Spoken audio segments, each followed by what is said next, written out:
Alright, here is the project we're going to be doing today. It's titled Tutti Fruitti. Lots of fun. This is a two-piece surface from CD Wood, and we did some decoupage paper on the back. So let's get started.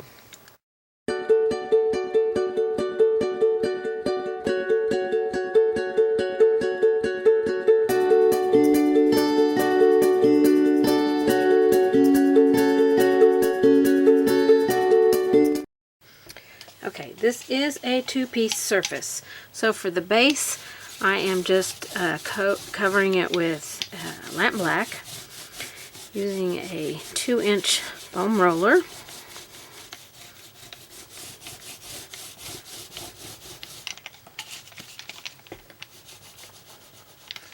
Goes on very quickly with the roller, dries very quickly because you've got nice, even, smooth coats.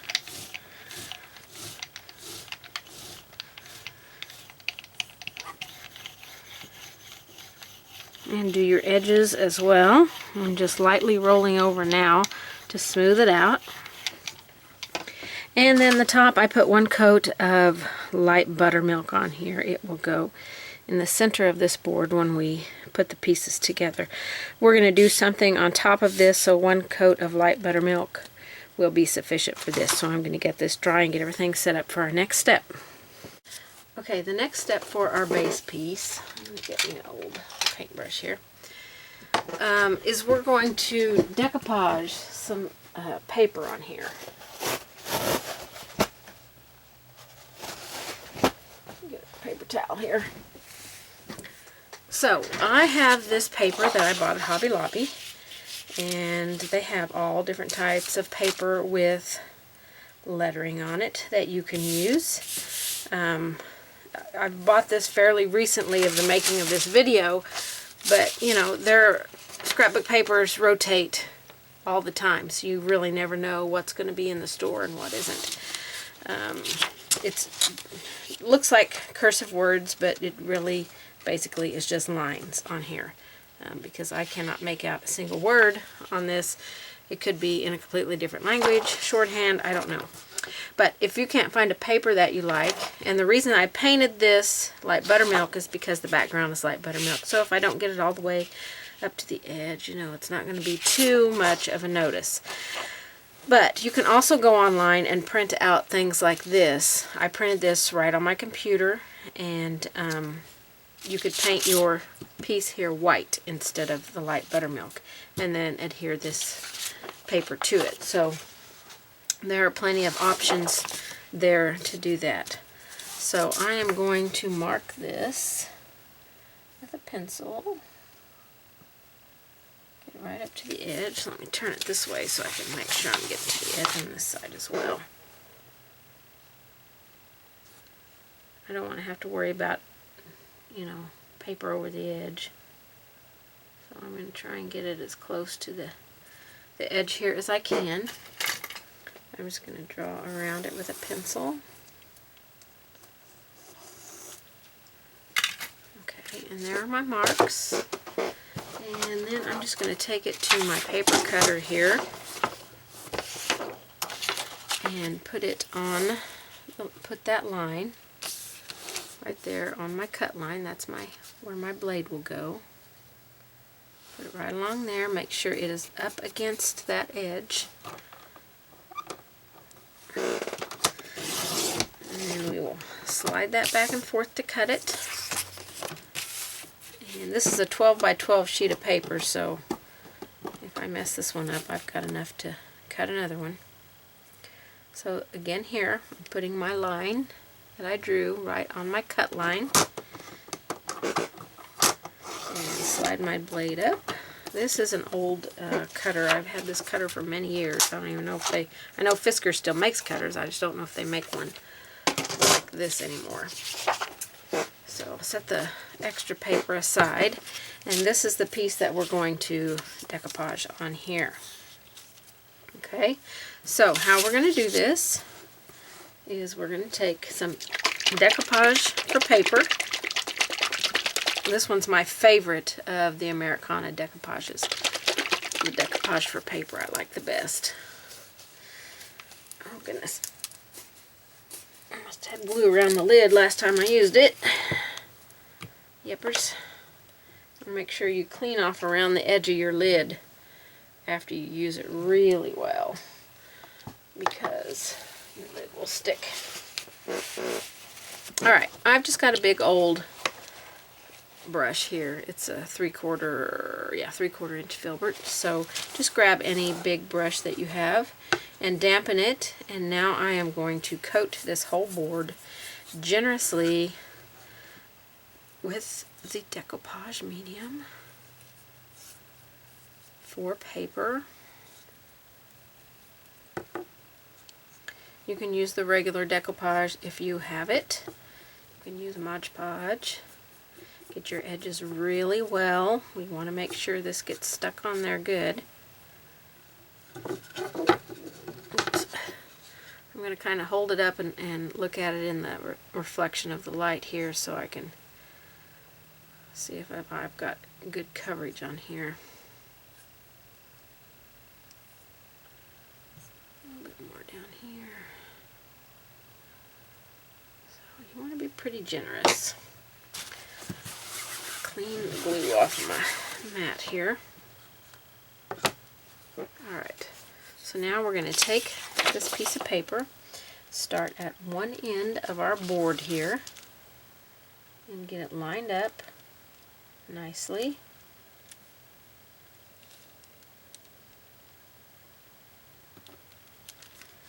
Okay, then we're going to slowly press it down. Alright, and we're just going to rub that, give it a good, we want to make sure it gets stuck on there good. Now this corner doesn't feel like it's got enough glue under it, so I'm just going to put a little bit under there. Press that down.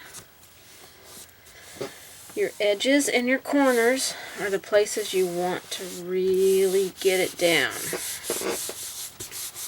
And I'm just using pressure of the palms of my hands to rub it on there. Right here, feels like it needs a little bit. So I'll put a little bit on that edge and push it down. Test your corners. Those are going to be the places that you'll more than likely not get enough glue on there. I don't want to get it on the top if I can help it. Now, because we'll be painting on paper, when we start painting, paper is not very forgiving. So, especially with the design that I've got going on here, we're going to have to be very careful.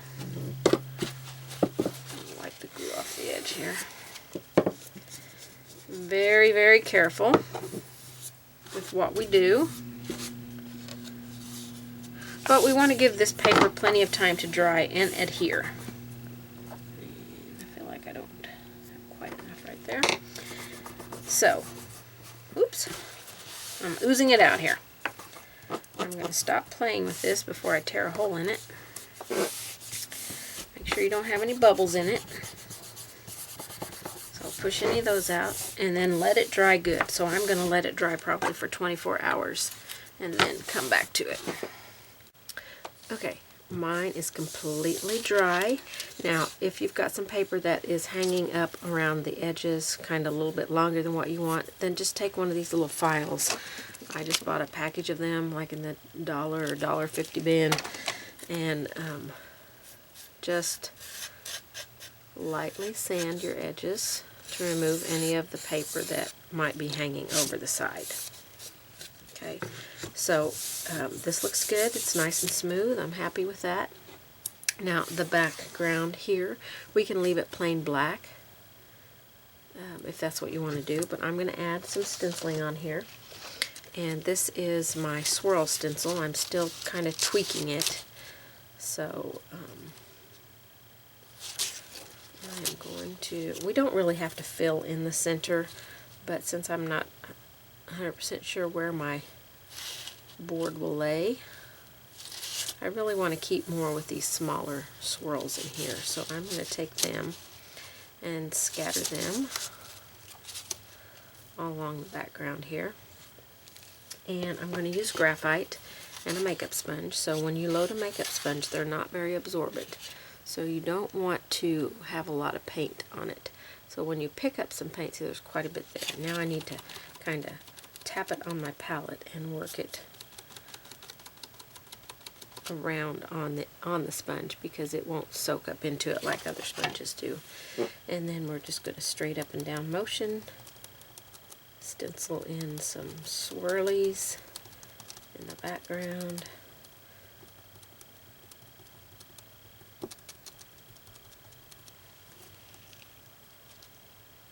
And give it a little bit of a wide angle out there so you can see. It's just going to be a subtle thing on top of that black, and it's going to look really good.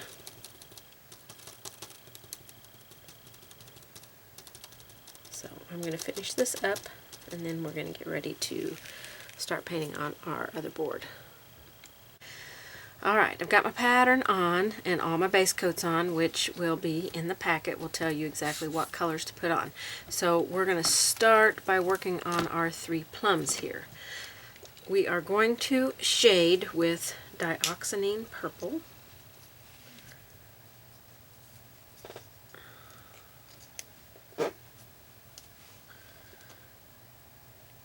So I want you to get whatever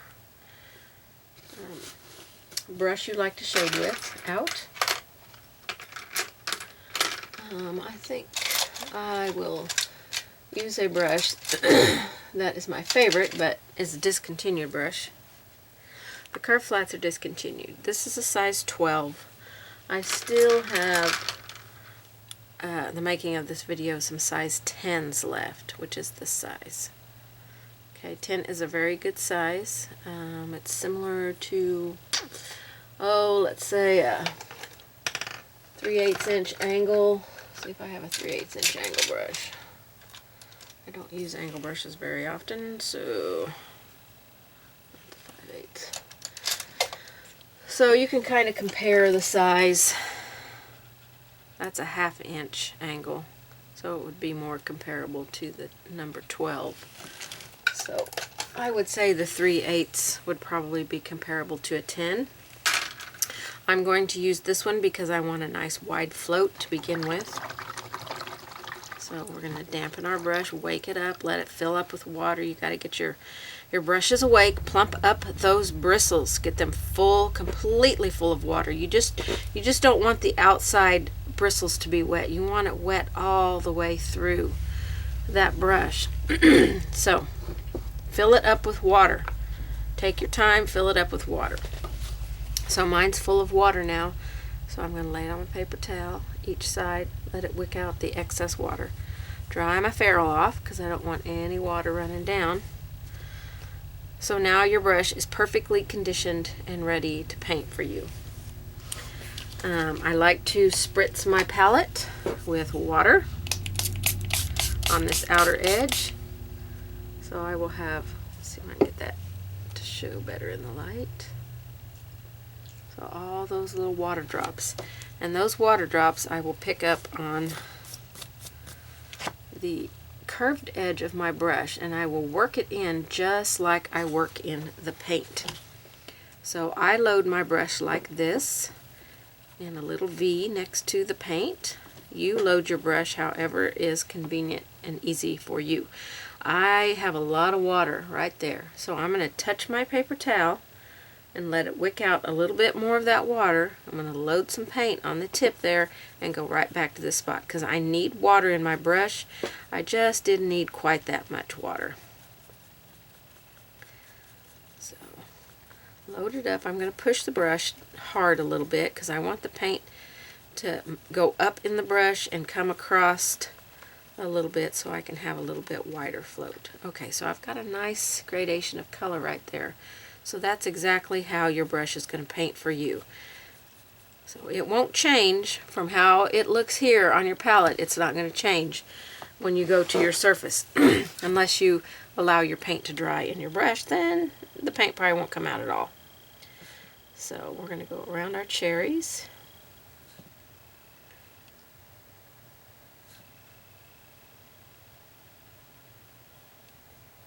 Kind of round that out.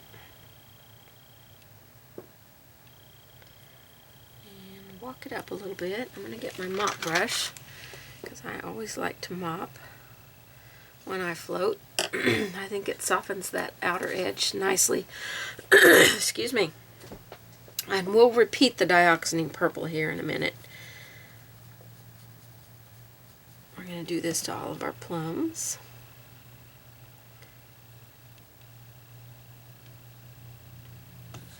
A little bit too heavy of a line there. Don't like that, so I just wipe it off with my finger. Soft pressure when you're floating. Gently mop that edge. You don't have to mop it if you like the way that yours looks. I just have a habit of doing that. So if you're not a mopper, don't worry about it.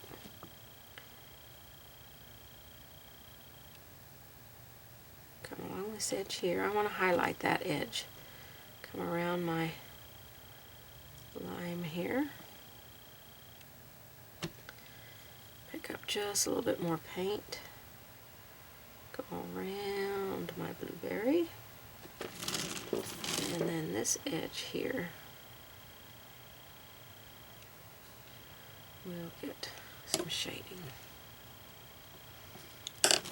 So that's our initial first shading of our plums. And then we want to take our brush, put a little bit of paint in it. I'm going to zoom you in just a little bit so you're not quite so far away, and hopefully I can keep you on camera. We're going to do a back-to-back float right here with this dioxazine purple. So we're going to round it up there and then come down, and then we're going to go along right beside it. I need a little bit more paint right beside it, and come down. So we're creating that little dimple or dent in the plum, whichever you want to call it. Down one side. Scoop up a little more paint here.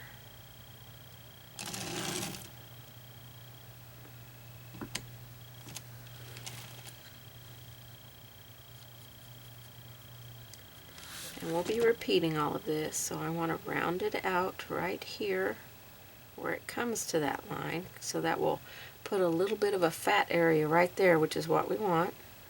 And then come right down that line. Take my damp edge of my brush and smooth that out on the end so I don't have a hard line there. And then on this side I'm going to round it and come down and kind of smooth that out. So we've got some nice beginnings to our plums here. So I'm going to erase my lines here. I need that one to dry, and we're going to repeat with our dioxazine purple. I got paint on those two, so it's not going to come off. So we'll make sure we paint over that. So let's repeat that with the dioxazine purple. So I washed my brush out so I could load fresh paint in case my paint was starting to dry in my brush a little bit. Alright.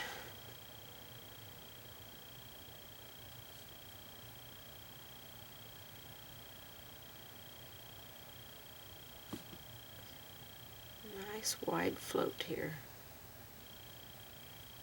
I almost have too much water in my brush.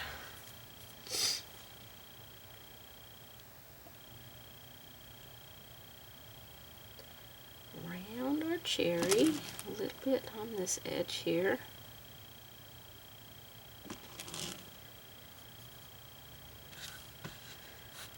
Okay, then on this one down here at the bottom.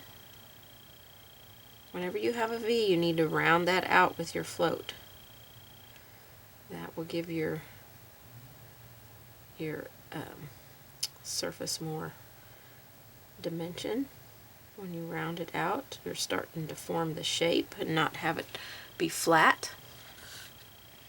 Okay, that's not quite dry, so I'm going to dry it so I can put my little dimple thing in there.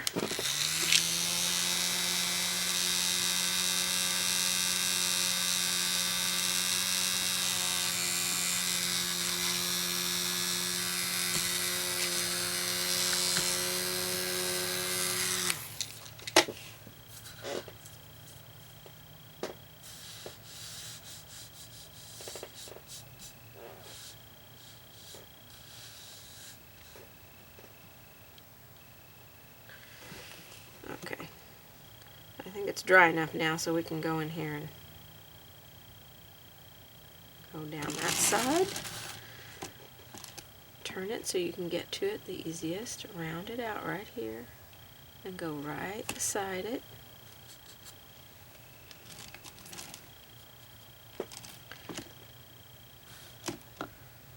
Round it.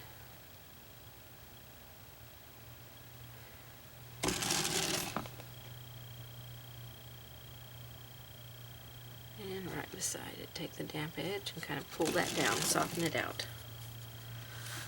You don't want to have any hard lines when you're floating. Okay, round it out. Come down that line, smooth it out. Round it right here. And then come down that line and smooth it out. Okay, those plums are starting to take some shape. Looking good. Okay, we're going to deepen our shading. I'm going to go down a size smaller on my brush because I don't want my float to come out as far. So I'm going to work with the size 10 this time. So if you're using an angle brush, you can go down a size or keep whatever size you're using. So we're going to darken with some black plum.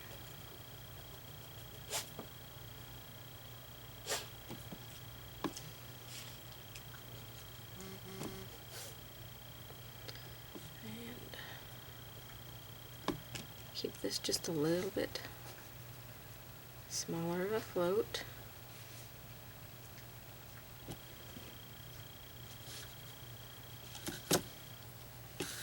Might have had too much water there, but I think it will be fine.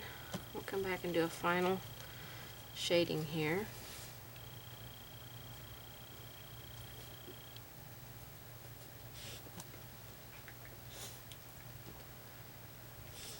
I have to take a little bit of that water off.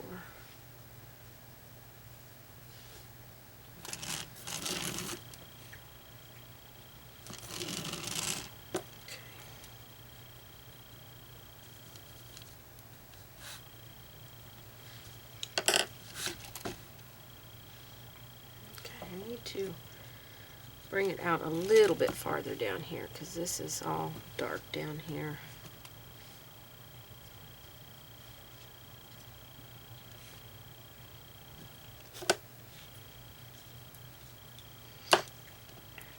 And I think I'll put a little bit more down in this area.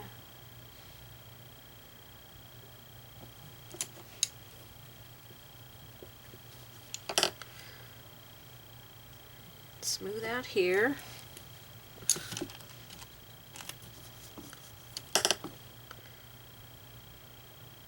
And just a touch more here. Now, when I use my mop brush, any of you that's watched my videos know this, but for you who are new, I use it dry. I clean it on a damp place on my paper towel. If I don't have a damp place, I create one by putting some water there, and then I dry it on a dry place. So there we go. Good to go. I like the white ones over the black ones, but there are several different brands of mop brushes and they are all good. They all work great. Okay, so in this next step, I am going to load my 10 curve flat with dioxazine purple. Have it ready to go, so you'll want a little bit more moisture in your brush so the paint doesn't dry before you can get to use it. And then I'm going to take a small round brush. I've got a 1 round brush, and I'm going to put some black plum down this line, and then I'm going to take my dioxazine purple and go beside that and kind of blend them together. So we've got a little bit of a darker line in there with that black plum. So we'll do that to all of them. We'll put our little line down the center, and take our dioxazine purple while that black plum is wet. Smooth it and blend it with the dioxazine purple. And that's giving just a very nice little dimple area in there. So we start with our black plum here. And our dioxazine purple.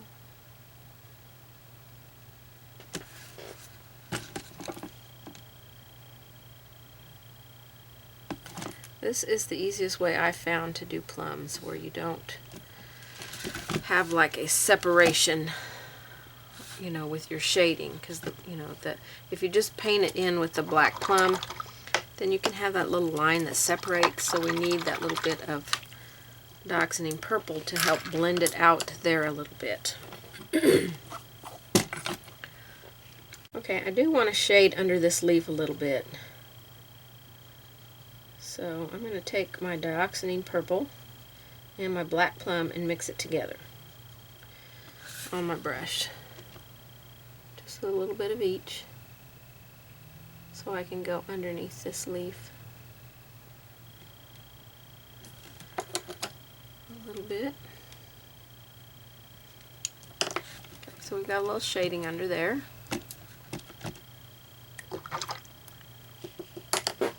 Alright, we're going to start adding some highlights on here, and we are going to do bullseye floats. So, okay, so I'm going to show you how to do a bullseye float on this cardstock here. For our first, oops, just stuck my hand in the paint. Fabulous. Okay, let me clean myself off here. Okay, we're going to mix wisteria and our base color of lavender. Excuse me, man, I've got just terrible dry throat this morning. Okay, so I'm going to dip into my wisteria, then dip into my lavender, then dip into my wisteria again. I want to create a light color. This will be our first highlight. Okay, so to do a bullseye float, we will just keep the paint always to the middle. So this is the middle of where we're going to create our bullseye float. So we're always going to keep the paint there, and we're just going to walk it around. Move your brush as you need to, and the paint will always be on that dot. And then you can make it bigger by just coming out from that initial circle that you made. And then I always go in and gently mop the whole thing to soften it. That is how you create a bullseye float. So we're going to have our bullseye floats in our highlight areas. So there's my little dot I'm going to start with. I'm going to go around. I probably should get a smaller brush. I've got my big one, so I'm going to have to move down to my smaller brush. Okay, I'm going to mop that. Soften it down a little bit. Put one here. The paint is always in the middle. Always. Let me move down to my smaller brush here. And let me get my mix real quick. Get a little water on my brush. Blend it in the same as you blend your paint in. So we're going to create a bullseye float right here just by moving that brush and working it around. And then we will mop that. And it will fade down in there. That's a little hair in there. I'll get that out when it dries. We're going to put one here.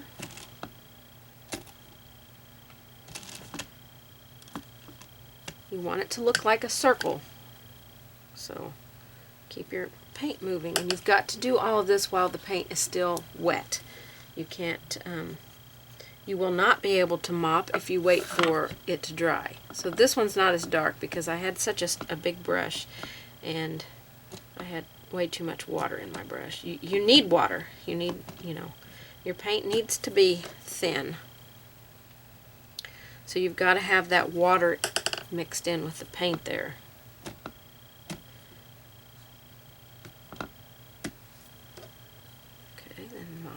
I just gently mop right down on top of it. See how that kind of softens it out, gives us a pretty little highlight.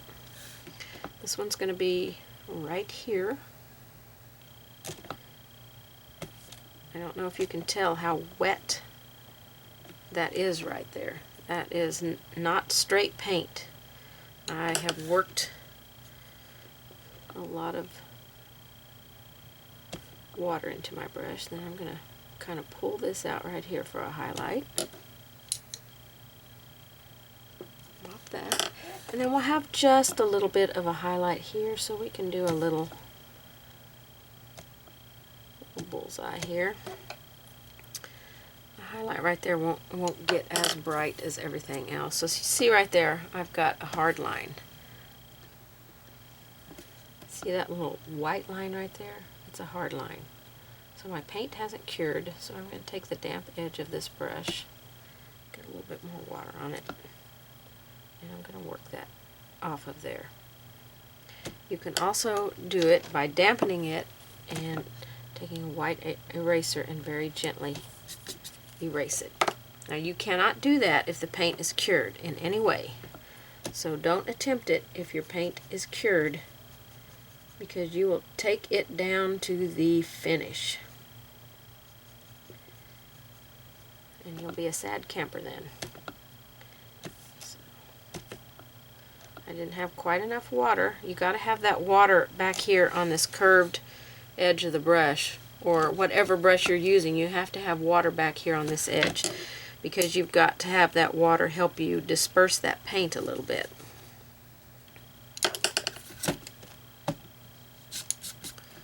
And by dispersing, I'll show you what I mean on here. So let's say, get a couple brushes here. You put a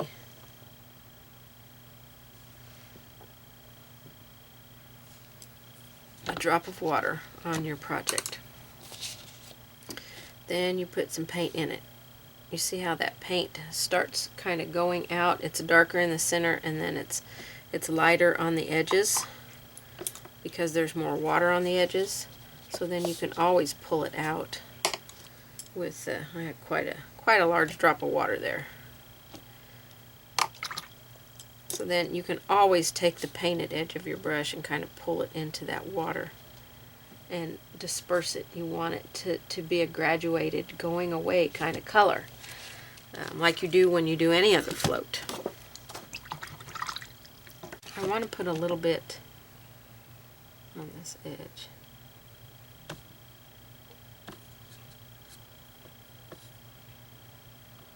Just to give it a little bit better, it's on top kind of look. Okay, our second float highlight will be bullseye highlight. Is going to be done with just the wisteria. So we'll pick that up on our damp brush. Now I'm working it in to my brush. I've got plenty of water on there. You see that's a pretty soft color. I'll get a little bit more paint here. I'm really pushing the brush and working it in. I'm keeping it on that toe, but I'm working it into the brush, blending it with that water so that it will stay soft. Okay, then we'll start right here and we'll brighten this up. Need some water in there. Kind of disperse that.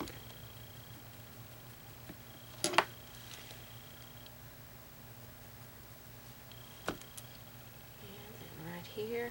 Your bullseyes will get a little bit smaller, so you don't have to cover as big of an area.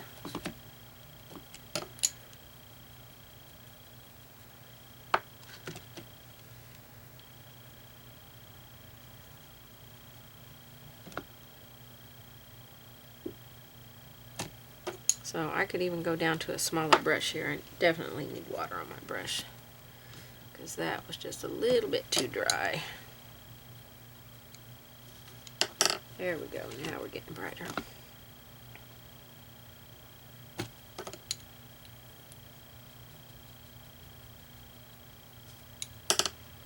go back and repeat this one, I think. This is the biggest part of the plum that we will see here, the brightest part, so I really want that to be bright. Okay, so along this edge we'll put a little bit, and we'll kind of pull it out in a little V. Take the water edge and soften. Mop brush and mop it. Okay, then we're going to go here.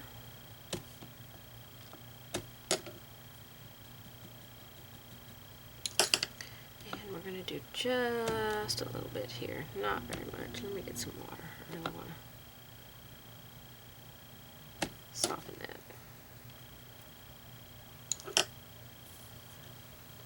Okay, so that is our next, oops, let me put a little bit on this edge here.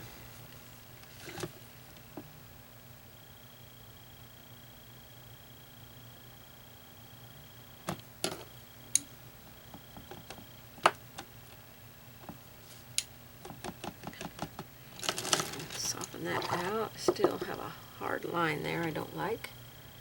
So a little bit of water. Clean my mop brush off. I didn't clean it off, so I just transferred paint right there. Yuck, yuck, yuck.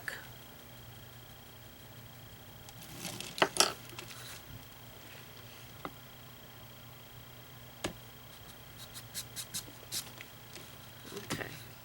Those plums are looking yummy, yummy, yummy. I think I might put a little dioxazine purple on this back edge back here, just to round that out a little bit.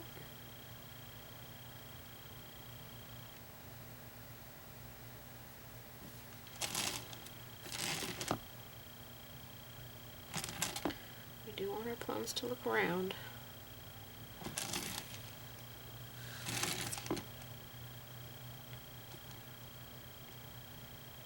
I'll just go over that highlight I just did so I can take it down just a little bit, make it more purple, not so white, but our dioxazine purple is pretty sheer, so it should stay, our highlight should mostly stay there. So over here, put a little bit on this edge.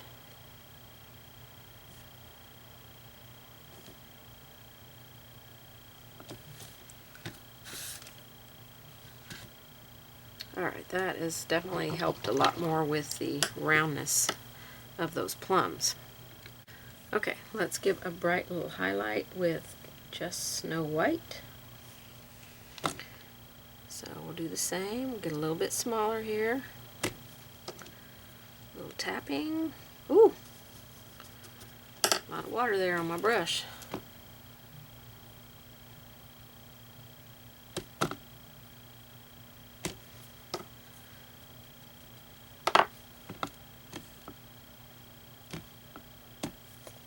Soften it, tap it.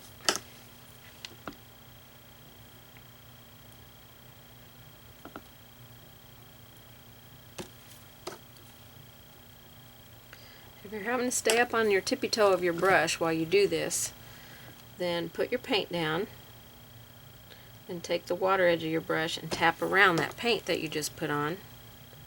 So then when you mop it, that will help disperse it. Okay? It's got a lot of water right there. So I'm going to mop it. So right here, each highlight, always when you're doing highlights, you will get smaller and smaller with each one. I'm just going to put a tiny little bit here and then dampen it and then mop it, because that's just kind of more of a reflective light. And then right here.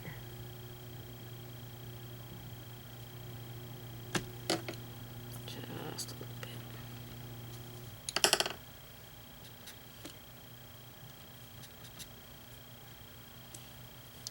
It's kind of got a line in it that I don't like.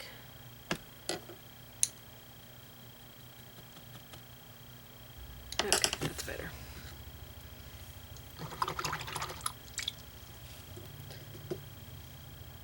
Okay.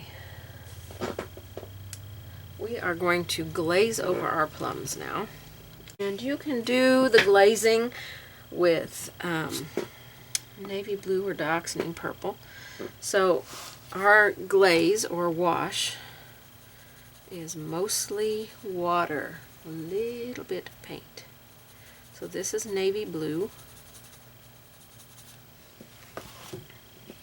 So we're going to wash over the entire plum with navy blue, even our highlight. We'll come back and redo that highlight there.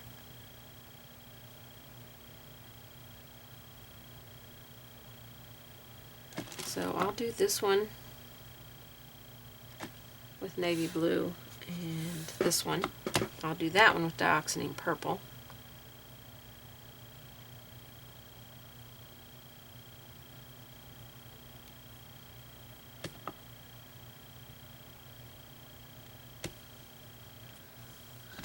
Okay, so you can kind of see the difference. So that one's, those two are the navy blue ones. So let me get a glaze of dioxazine purple now.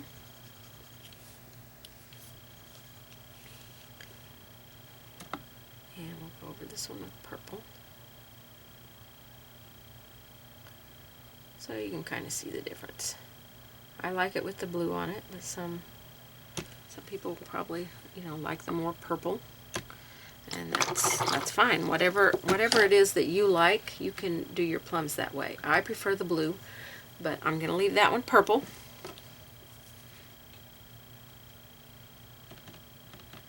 And then we're going to come back and do our little white highlight again. Okay, redo our white highlight here. So just that little bitty one that we did.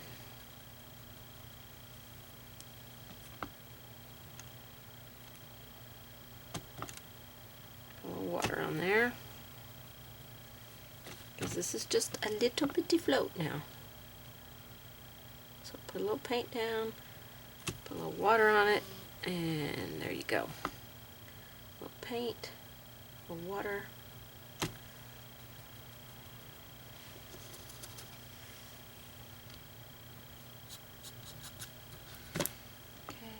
Paint here.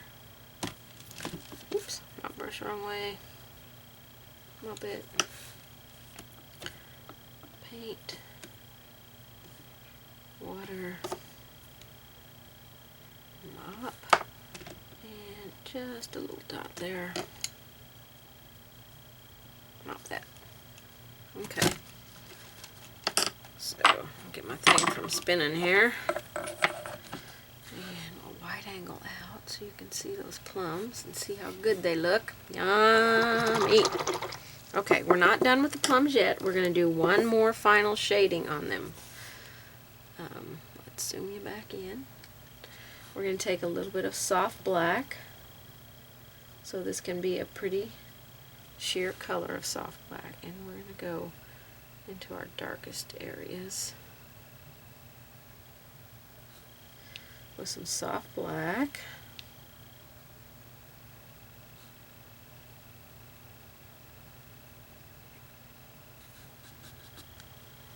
Don't go over your highlights. You don't want to do that. And this will really...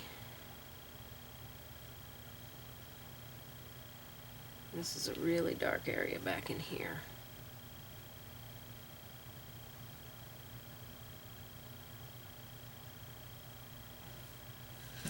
And I'll put a little bit of this soft black underneath this leaf.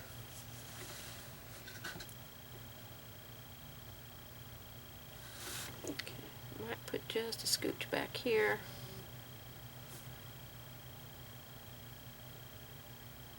Kind of round out our plums a little bit better. Just on the tops.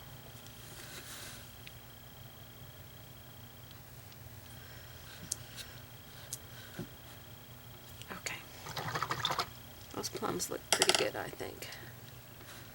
Look good enough to eat. The shape of this one, not quite liking the shape of that one, so let me fix it by shading a little bit.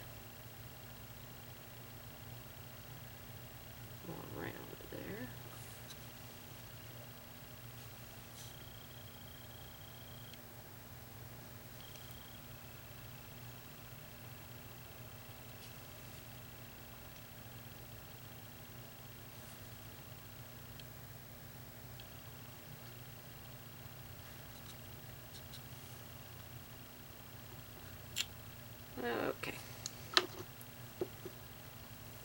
I think those plums look pretty good. A little dioxazine purple here. I just am not liking this edge, the way that it looks.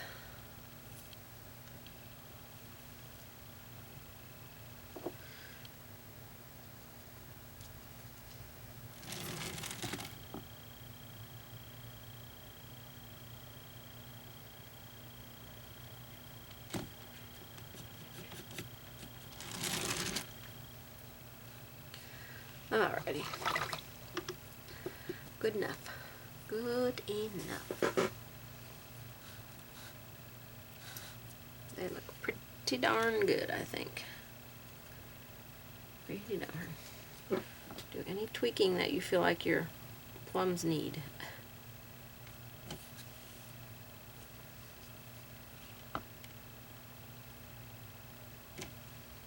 Not really sure that was what that needed right there.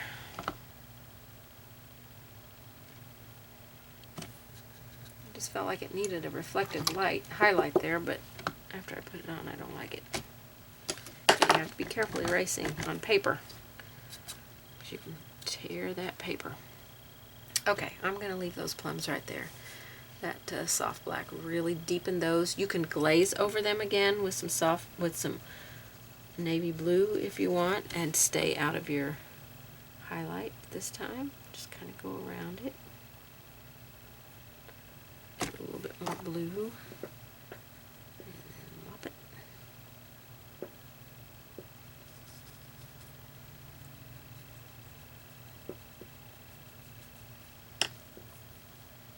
Just if you feel like it needs a little bit more blue.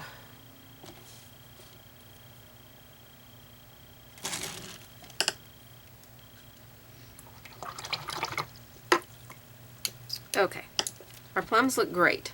So we're going to leave our plums now and move, I think we're going to move to our cherries next. Okay, I'm going to show you if you want to do this, if you have the phthalo blue in the media fluid acrylics. I'm going to wash some of this over my blue plum. Now I'm going to have to go back over and redo my highlight, but that's okay. This paint is so pigmented and it creates a beautiful wash. Now you don't have to have this to do your project, but if you do have it, I highly recommend using these paints because they are amazing. So that is the phthalo blue. Go over here and put some on this one. And I have dioxazine purple as well, which I put on that other plum. So I will put it on it. And then come back and redo my highlight. So I just wanted to show you, you can do it this way. You can still just use the paints that I use. That's not a problem.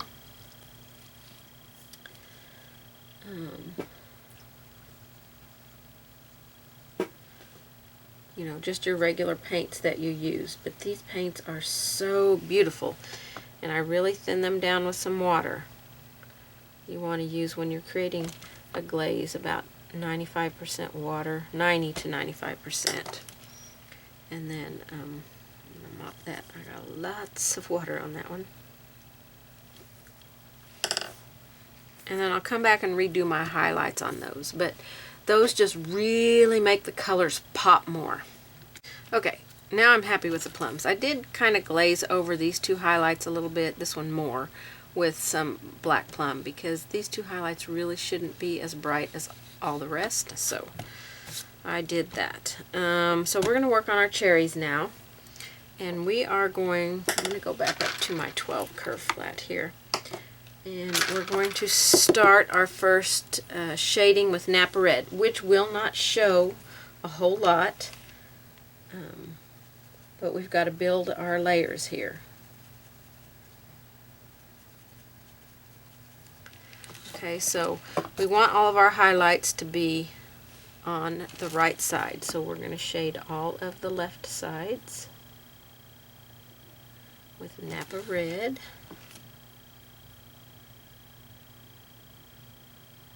And along the bottoms here, got something there in my paint.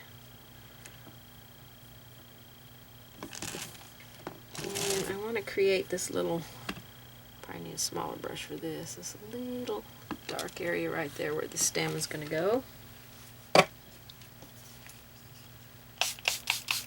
little more water on my palette here.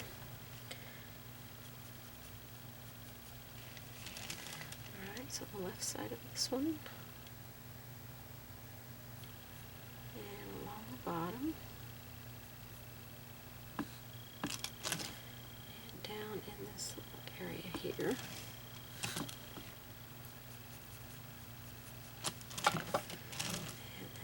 One here. I think I will move to my smaller curved flat to do these other two cherries because they are teeny tiny. They're kind of back behind everything, so you're not seeing a whole lot of them.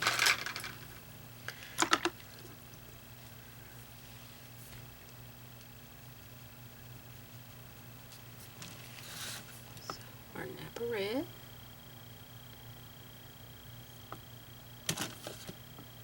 I might have to repaint my blueberries here because I'm not sure I'm going to keep my... You could also, if you wanted your plums to be more on the red instead of the blue or purple side, you could glaze on your plums with Napa Red. So that's another option there. I think I've done red on my plums in the past.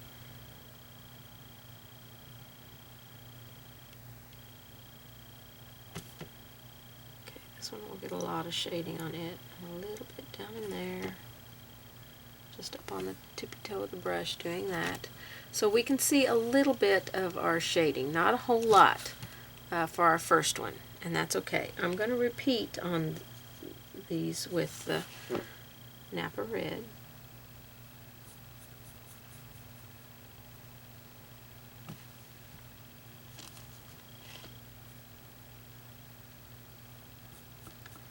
The Napa Red, you kind of want to walk it out a little bit.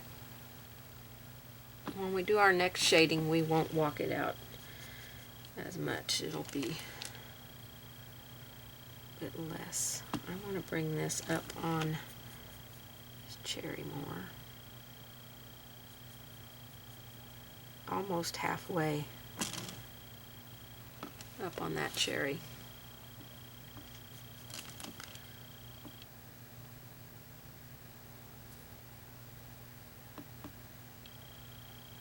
Remember, your V areas you kind of round out.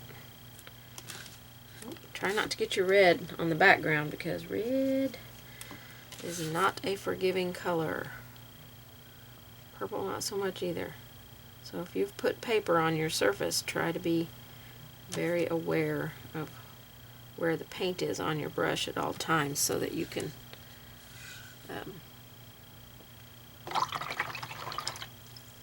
know where that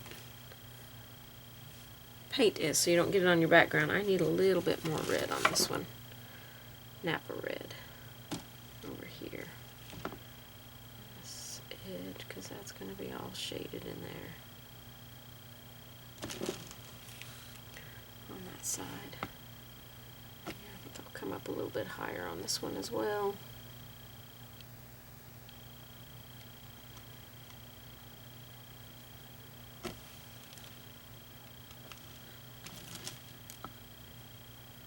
This is still just Napa Red.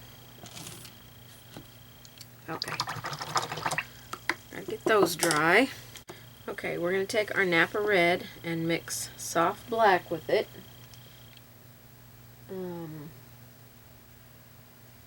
We'll just do equal amounts here, so you'll dip into each one time and blend them together on your brush. Okay? And we'll come along here. I've got my big brush again for these big cherries, and we'll shade to darken up. This gives our cherries that really deep, rich red color.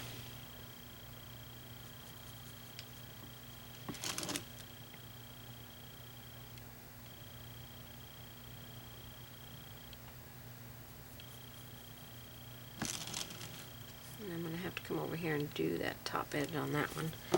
So I'm going to get my little brush and grab some paint on it.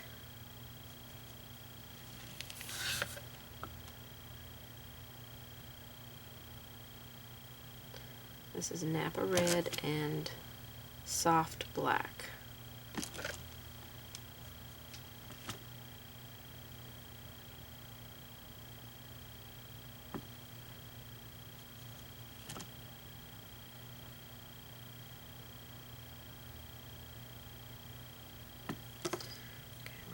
This one a little bit. It got a little sloppy, and I just removed a little bit of paint right there, so I have to come back and repeat that. So while I have this little brush, I'm going to go down in where my stems go and put some of this color in there. Up on the tippy toe of the brush. I'm going to come back and do this top edge of this one here.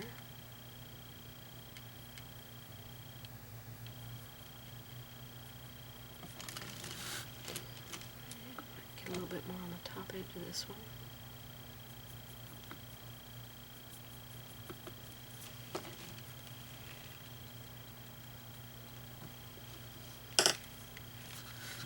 Okay.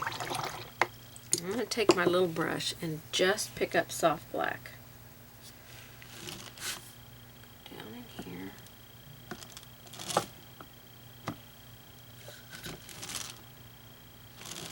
Just with soft black, nothing else.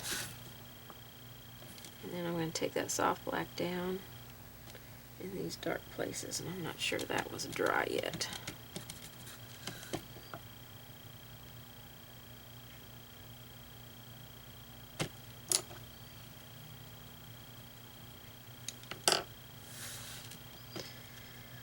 This one's got this really dark area right here.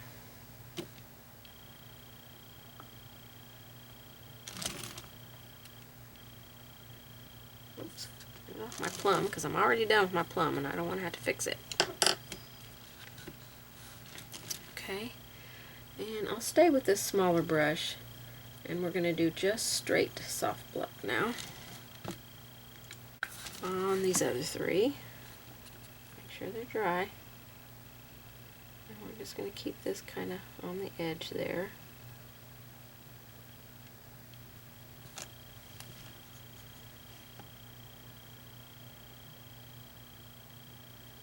Soft pressure, lay your brush flat.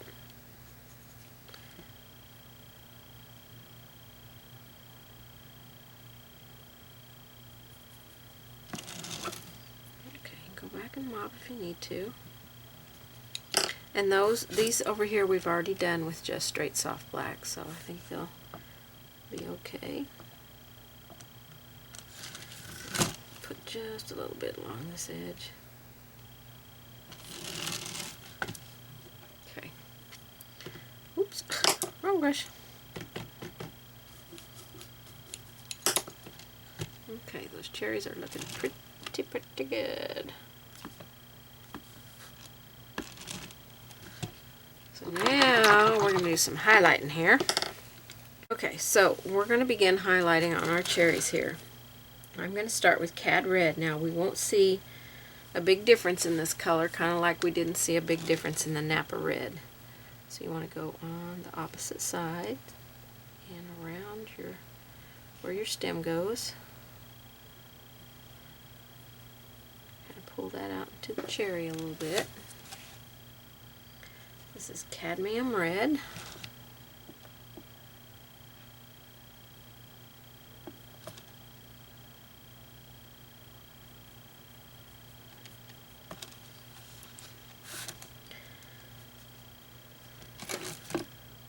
When I do fruits and colors like these are some of my favorite colors to paint with, because you can use these colors in fall projects as well.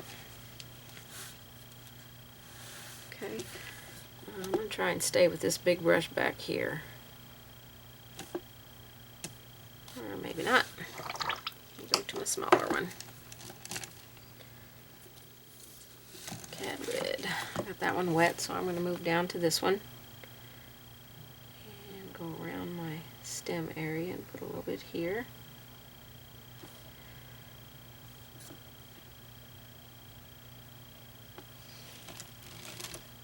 And now I'll go around this one.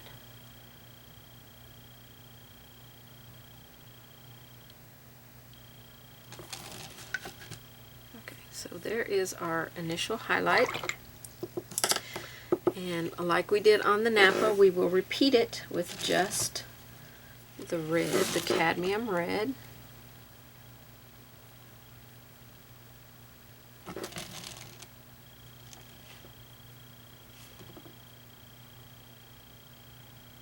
Soft pressure.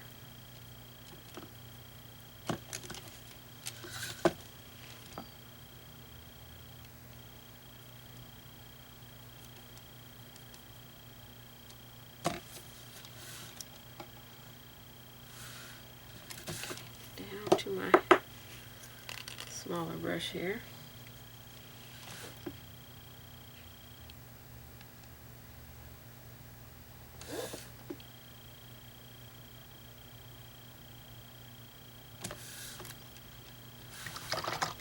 Okay, 2 coats of cadmium red there.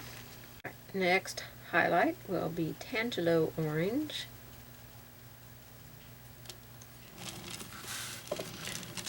So again, now remember your highlights get smaller and smaller with each one. We're just going to go along that edge and along that kind of lip area where the stem goes in. You can kind of pull it in a V. That's helpful.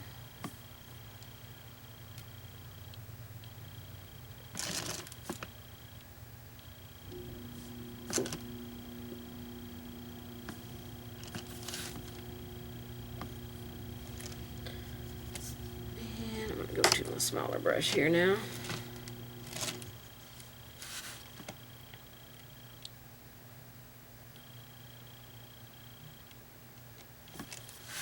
Oops, didn't have me on camera for that, sorry.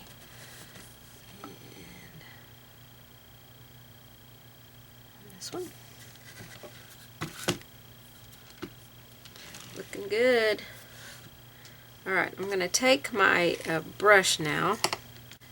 And with the Tangelo still on the brush, I'm going to dip into a little bit of cadmium yellow and blend that on my brush.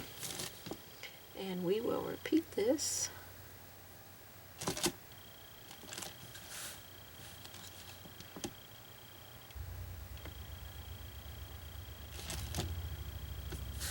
Just a little bit.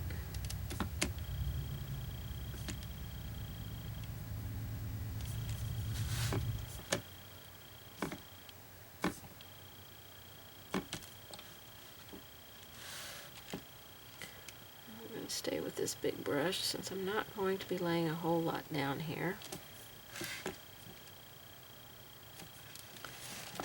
And then on this one, I want to keep it mostly just on this edge up here. Okay, cherries are looking pretty good, I'd say.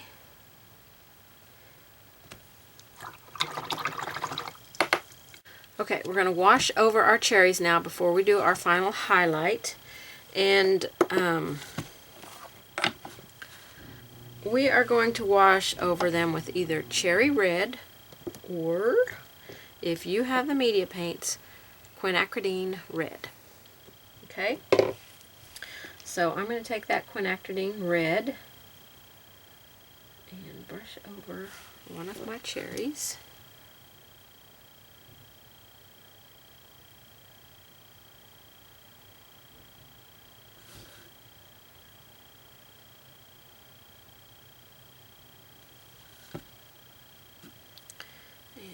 just bring that cherry to life there.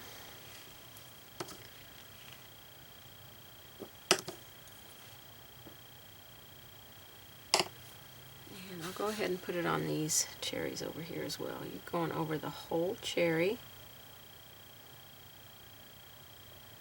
Stay off of your paper and your other fruits.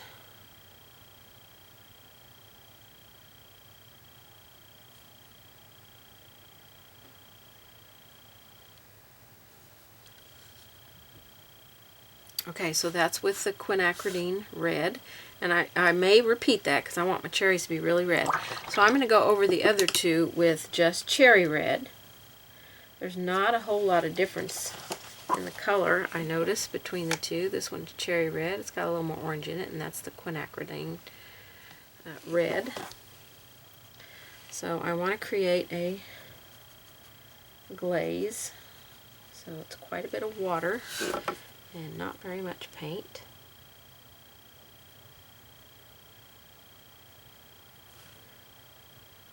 Got a lot of water in my brush, so I'll have to be sure and let this dry good.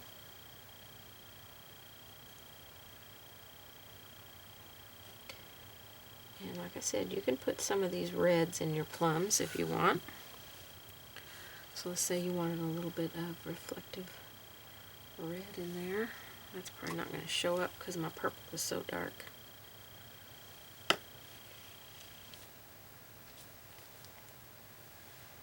Let me try the quinacridine here. It will probably show up because it's a much more pigmented paint. And sorry about that. I accidentally turned my phone on a while ago when I was taking a picture. So you can kind of see, excuse my phone there, you can kind of see this one's a little bit brighter than these, but they're pretty close. So if you don't have the media paints, you know, you don't have to worry about it, but I just love the pigment in those paints. So I got to get this dry, and then we're going to repeat that wash. And I'm going to put a little bit of red in this one, I think.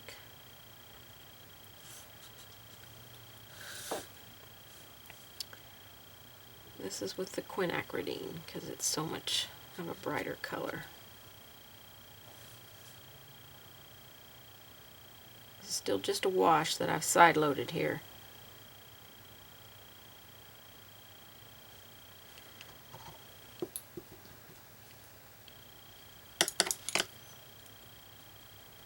Smooth that out so it's not harsh on there.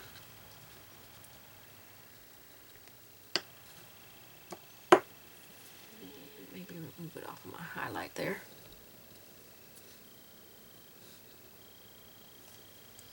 Very nice.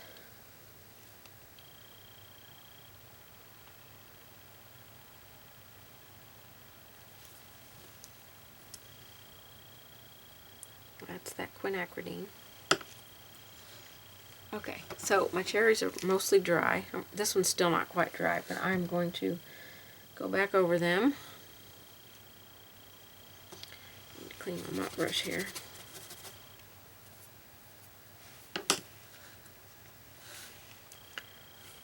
This one's dry, so back over it with the cherry red, or I'm using the quinacridine, but you could use the cherry red.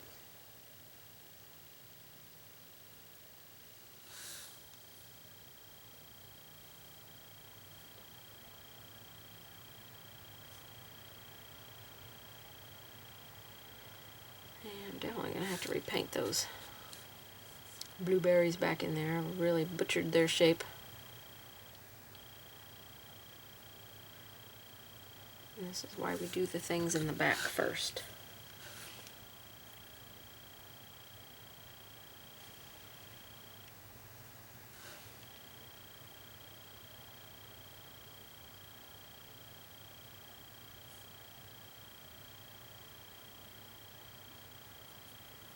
Okay, this is all that glaze.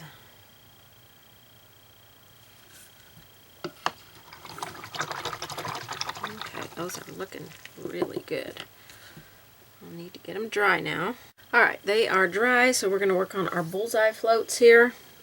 We are going to mix 2 cad yellow and 1 snow white for our first highlight.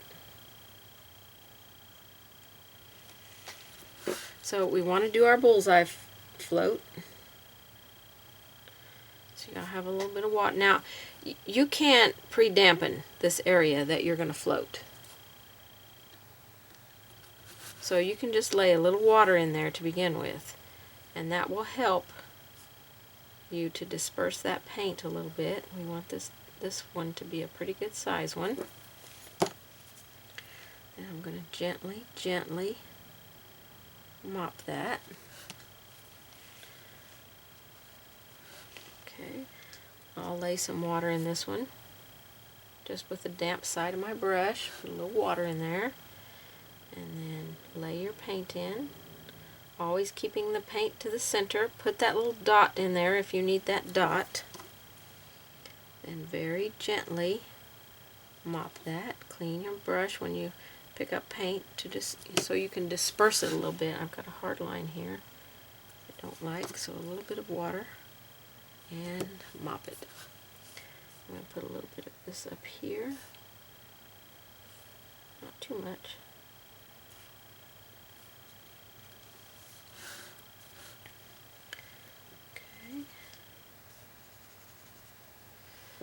Alright, here I'm going to dampen and then apply the paint. This is a pretty sheer paint, so it's gonna fade down in there quite a bit. Then gently mop it. Clean your mop brush off. You see how that's really fading down in there? Okay, so over here, these will be a little bit different. We're just going to highlight on this edge and around here, maybe a little bit up there. Oops. Okay, and this one will just get some right here. Take my water edge of my brush and clean that up, and then along that lip there. So it's just going to get a little bit.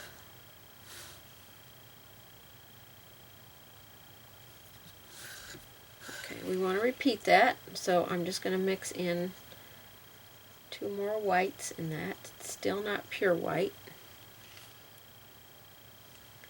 A little bit of water in my brush. And gently mop that.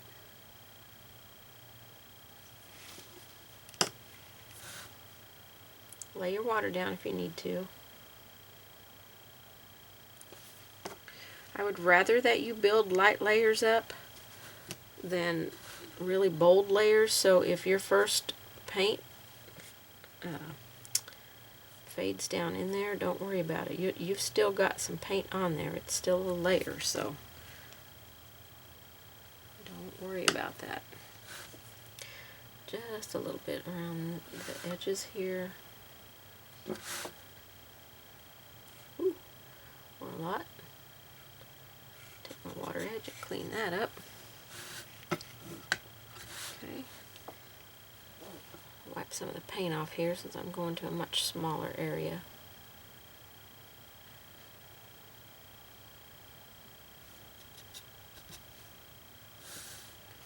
And then this one here gets a little bit.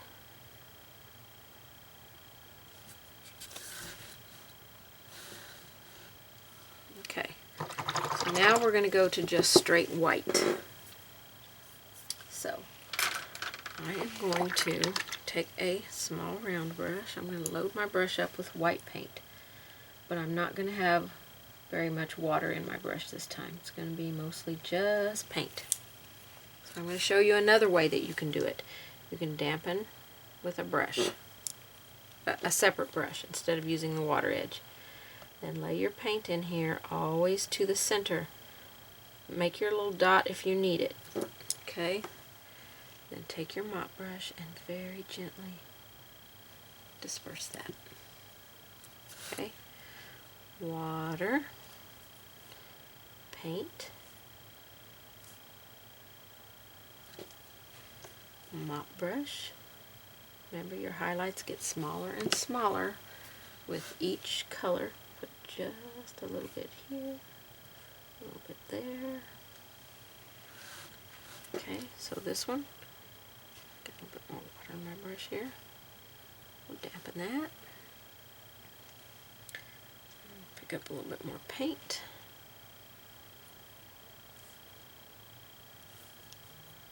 I want this bullseye to be a little bit bigger. Mop it gently, gently, gently.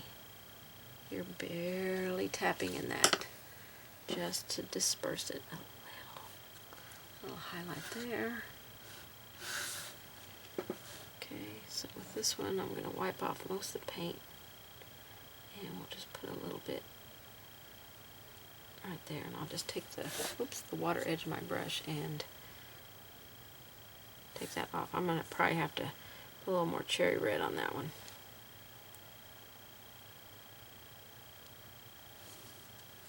Okay, so that is our highlight there. So for me, that's not quite bright enough. So I'm going to take a final little brush of Snow White here, my little round brush, and I'm just going to tap some white right there in the center. I might do that up here too. Just give it a little tap.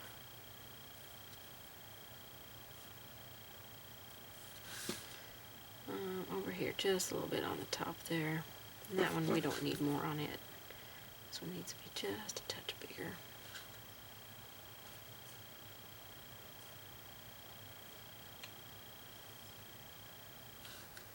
Okay, so you've got a really bright little shine in there.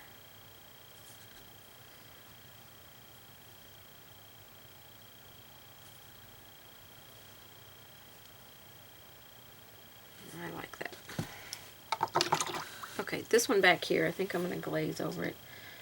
I'm just going to stay with my round brush here. Glaze over this edge of it here. Have less of a highlight on it. And this one here, it's not going to be quite so bright because it's behind that plum, but it'll have a little bit of a highlight. So we'll just glaze right over that highlight that we put on there. We'll take it down, but we still have a little bit going on there. Okay, so that is our cherries done. I think they look great. Let me wide angle out so you can see how they look. Look really good. They look real. To me, they look real, like you could just grab one and eat it. That's what you want. You want that dimension. That's why we layer our paints, so we can get that deep dimension in there to make them look real. Okay, we are going to move on to, let's do the blueberries next. So I'm going to quickly touch up some of these blueberries that got other paint on them. Alright, let's work on our blueberries now. I'm going to use the 6 curve flat. You can go down to a 1/4 inch flat or a 6 flat brush. These two brushes, these kind of brushes, are the ones that are my favorite to float with. But if you're going to use an angle brush, then go to a 1/4 inch one for these. Alright, so we are going to shade with navy blue. Okay, so where one lays in front of another one.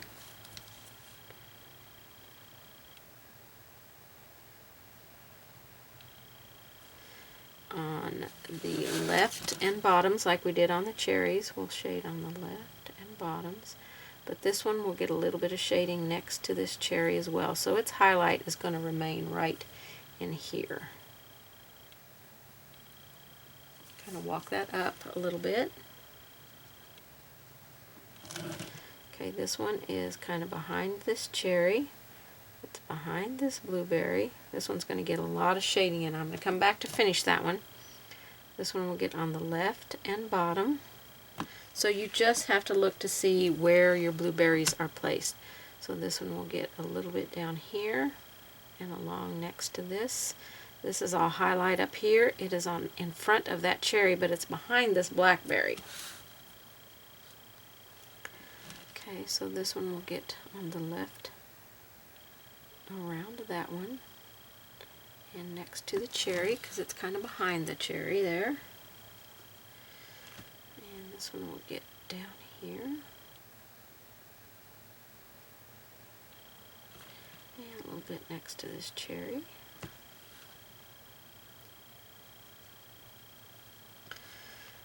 then this one will get down here on the bottom. And next to this one, because it's behind that blueberry. And this one will just get on the bottom. Most of this one will be highlighted. Okay. Now we'll be coming back to repeat this. This one's going to get next to the lime here and along the bottom. And then this one is around that one and along more of the right side. So the very top of that one will get a little bit of highlight. And then we've got these two back here. So this one is behind everything here. It's going to have just a tiny little bit of highlight. And then this one along the bottom and the right side where it's behind that plum. Okay, so now you can kind of see which ones are more forward and which ones are more behind things. And I painted a tiny little bit of soft black in there to fill in that spot right there, because our blueberry doesn't go down that way. It's a circle right here behind this lime slice. Okay, we're going to repeat that with the navy blue.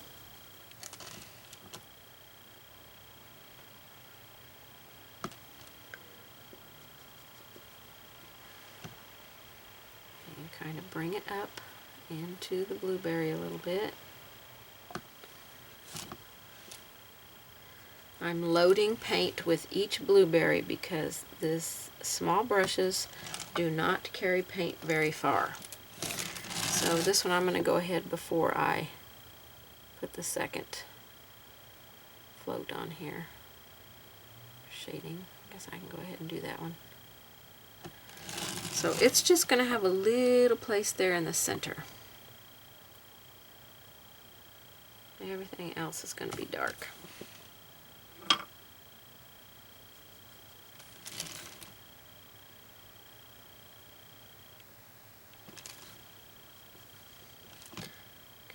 Just repeating in all the places we've already gone. I'm going to walk this float up a little bit more into the blueberry.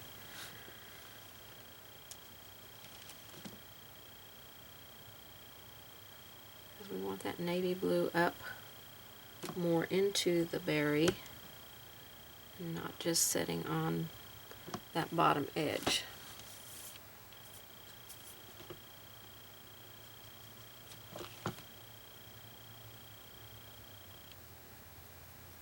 If you lay your brush flat, you're laying down some water, so you can walk that paint up if you've got the water in your brush. So I'm going to lay my brush flat, so I'm laying paint and water. So on that water edge, I'm going to come back and stroke and stroke and stroke until I've got the paint up as high as I want it to go on that berry. Okay? And that's called walking it up.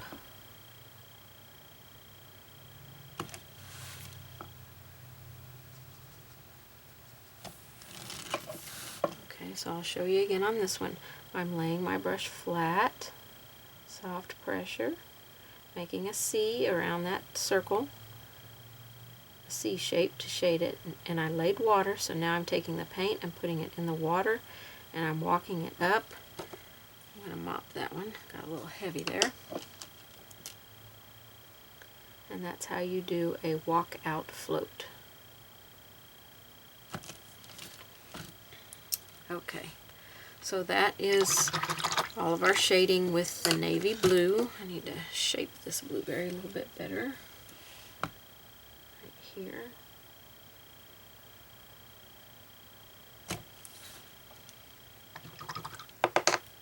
Okay. Okay, we're going to deepen that shading with our navy blue. dot of lamp black. Maybe just a little bit more lamp black. I really want that to be a blue black. Okay, I don't know how well you could tell on the palette there. So we're going to deepen our shading.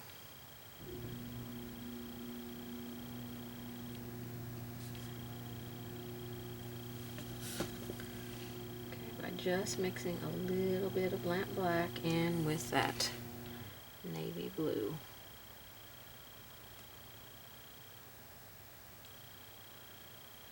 Okay, I'll come back and finish that one because I don't want to go through a float that I put on there and remove it.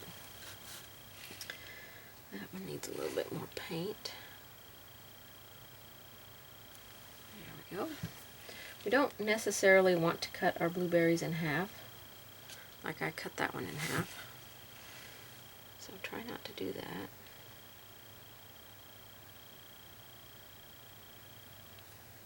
Try and stay off my cherry there.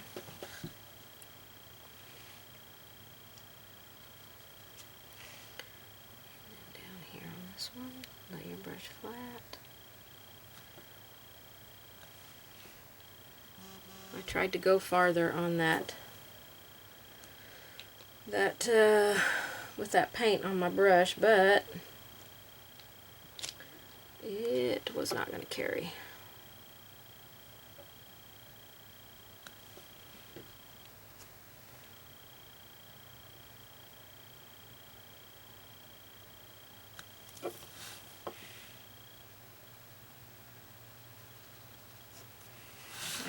Come over here and do this one.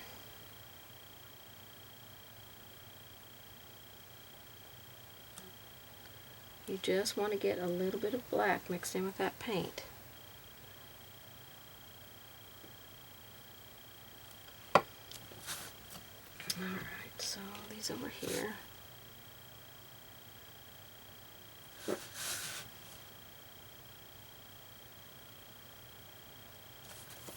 Okay. That looks good for our blueberries. Well, this one needs to be a little bit darker, so I'm going to darken that one. It definitely needs to be brought up farther on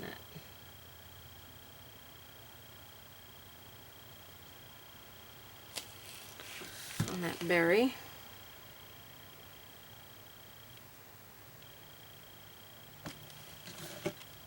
Okay, let me finish this one. I didn't finish around this one.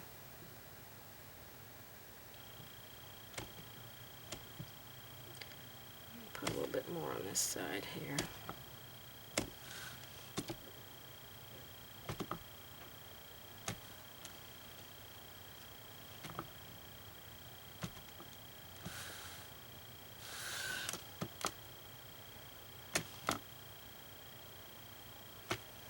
Okay, those look much better. I know on camera it looks like that one's like cut out a line there, but it is not. The color is coming up into the berry. You just can't, it's not showing up very well on that camera light. Okay, our highlight color is going to be with turquoise blue. And this is also another color that you could put on your plums. You could put a little bit on your cherries. Be creative, carry your colors all around. So a little bit there.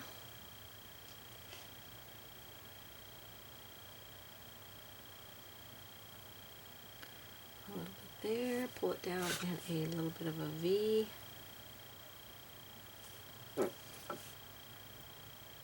Shape my berry here a little bit better. This one gets it on this side. This one's just going to get a little bit in the center, so just kind of tap some in there.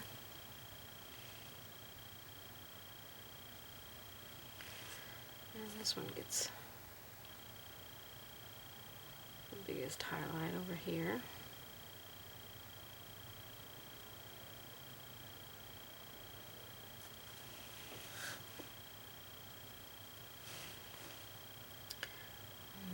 Here on this one, bring it down in a V. You laid water in there so you can move that paint however you want it to go. But you only laid water in there if you actually have water in your brush.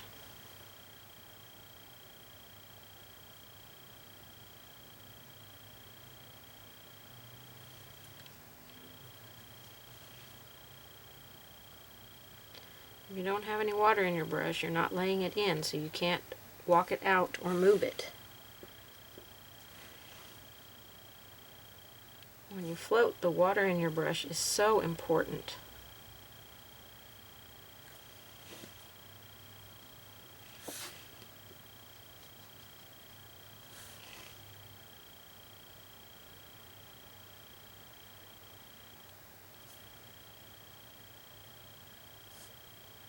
And this turquoise would be beautiful on our plums. So when I'm done here, I might add a little bit of turquoise on the plums. Okay,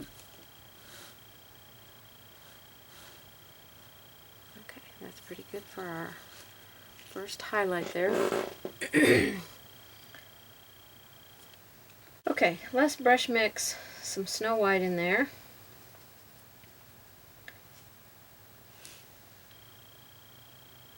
So it's going to be an equal mix, a 1-to-1. I'm going to wash my brush out. So my paint was starting to dry a little bit on the tip. Alright, 1-to-1.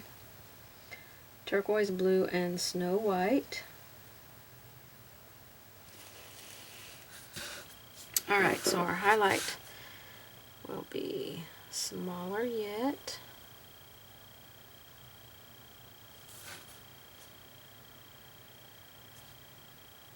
A little bit on there. Each highlight gets smaller and smaller.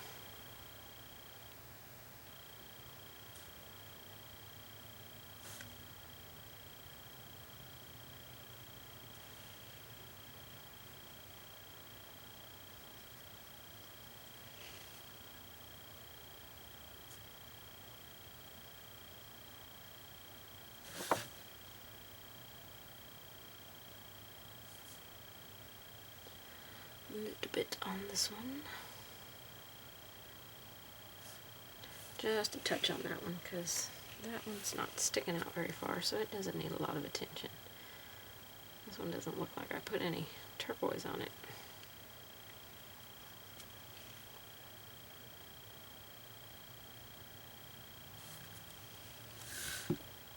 Okay. So that is with a little bit of white mixed in with the turquoise. Now we'll just do straight Snow White.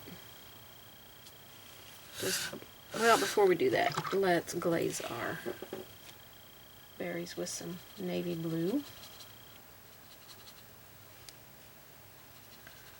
Water with just a touch of paint in it. So we'll glaze them.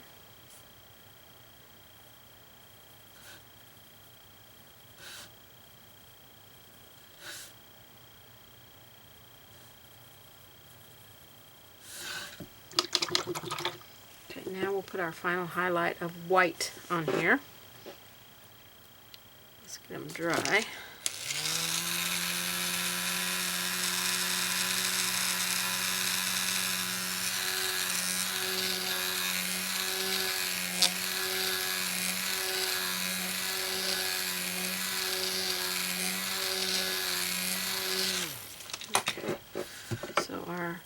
On all these other ones we did bullseye floats. I'm going to try and do a little bullseye float on here, but I'm not sure, because these are so small, how that's going to work out.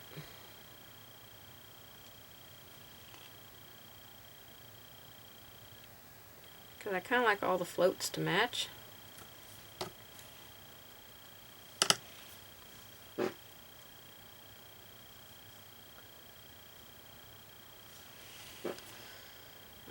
Put a little water down.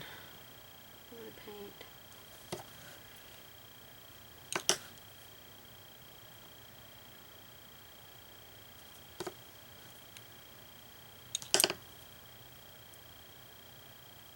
Ooh, that's bright.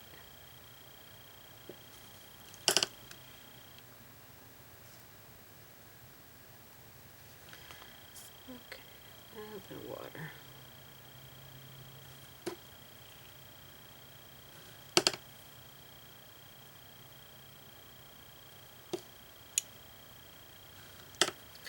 So we can do a very small bullseye float on here,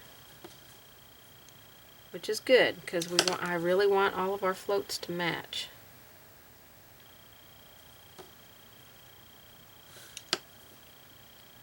So you can use a separate brush to lay down some water and put your paint in there and gently mop it.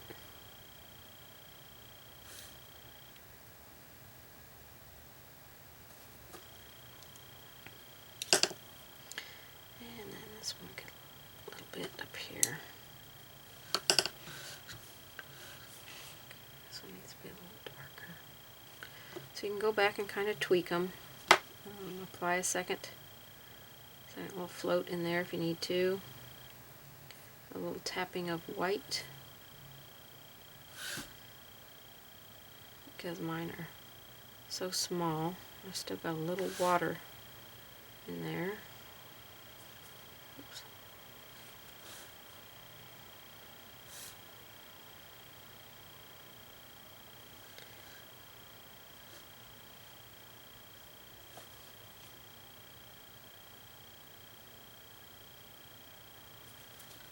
Okay, those look pretty good. Now we gotta make our little star thing, our bud thing, where the flower, you know, kind of formed into a berry.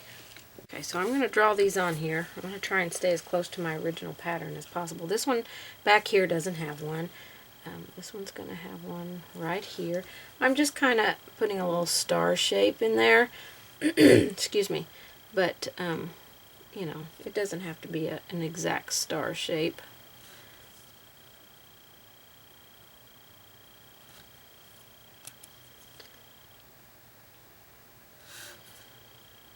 Okay. This is where you're going to tap in some paint.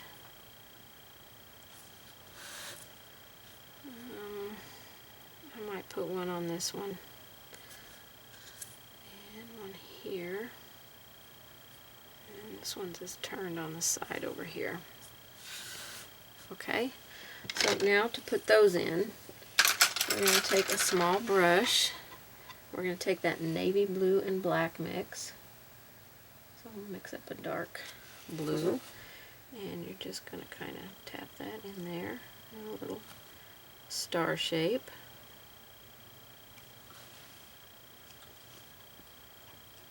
Right where you drew it. You can use your pattern, but really you just draw it in with your chalk pencil. It's just as easy and a little bit faster.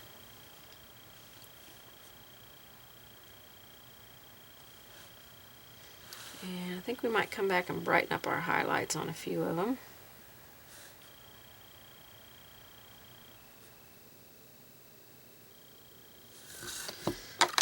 Okay, so now we want to take a liner brush, and we're going to take some white and thin it down just a little bit, not a whole lot. We want it to come off of our brush nicely, and tap the brush on your paper towel to get all the paint off the tip of it. You know, if there's a glob on the tip, and then we're just going to kind of outline this shape. Not all of it, not the whole shape. We're just going to, you know, draw the eye to that shape that's there.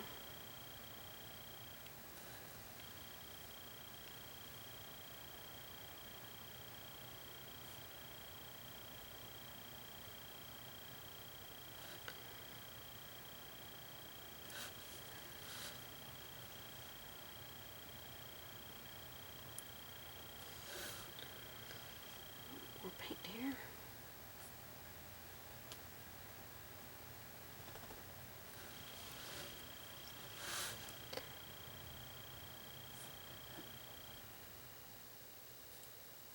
This is just going to show you where the little area is.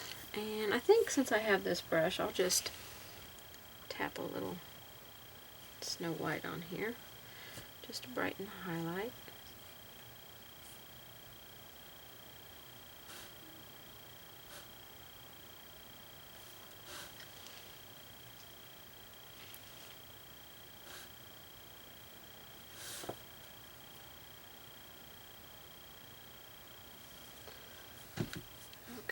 And that helps make them look a little more textured, I think. Okay, so that finishes our blueberries out. They were pretty easy because they're small, so they go quick. Let me wide angle out so you can see the three fruits that we have done: the plums, the cherries, and the blueberries. I think next I'm going to work on the limes. I originally was going to work on these, but the limes are behind this blackberry, so I'm going to work on the lime slices and the lime half next. This will be the very last thing that we do right here, that and the leaves and the stems. We don't want to forget the stems on our cherries. So let's work on our lime slices next.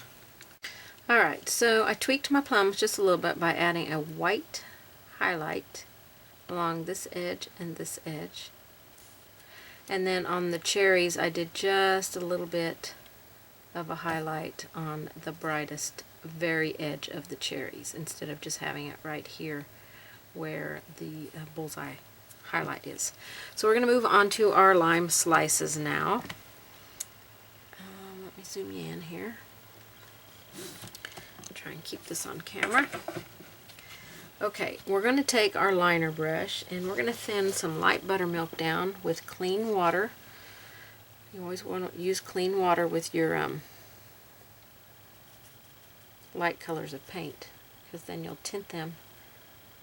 Okay, so we want it almost inky consistency, maybe just a little bit thicker. We need it to flow off of our brush nicely. So my brush is pretty full. I've got paint clear up here on the ferrule. So I'm going to wash my brush and dry it off because I don't want paint or water up on my ferrule because it will run down and cause a pool in when I'm painting. So we're going to start by making oh, that's too much water. By making a wiggly kind of line around the outer edge here.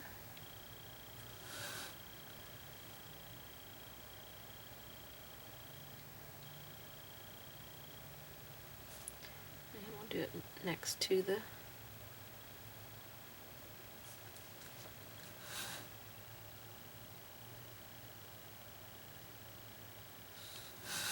I'm going to keep a damp brush so I don't get any on my cherry here.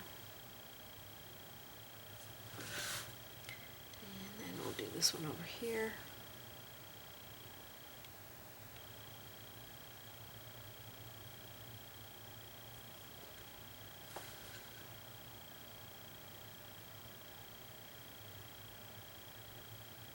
Okay, so we need that to be wiggly, wiggly jiggly. Okay, we're going to put some right here wherever your center is going to be.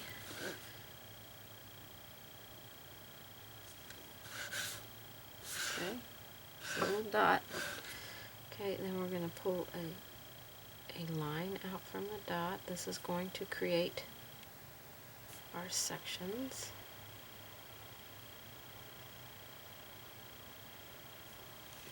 I didn't quite go over the lines I drew, but that's okay.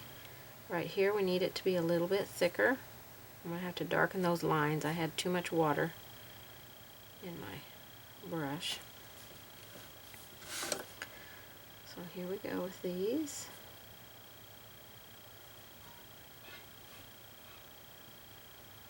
Ooh, that's a fat one.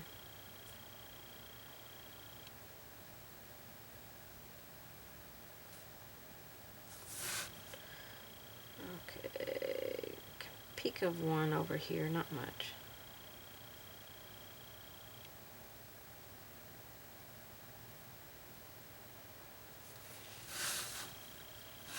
Okay, hope you were on camera for that. I was not paying a lick a bit of attention there to see if you were on camera or not.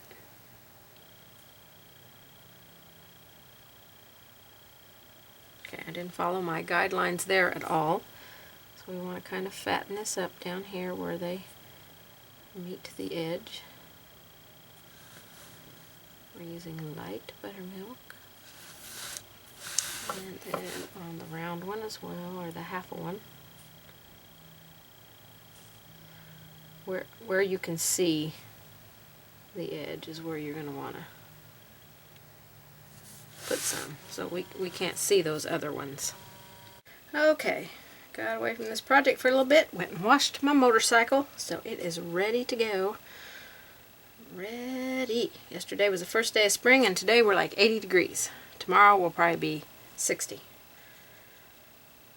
Alright, so I'm going to re-coat this, maybe with just a touch thicker paint there. Just a scooch. Take that off of there.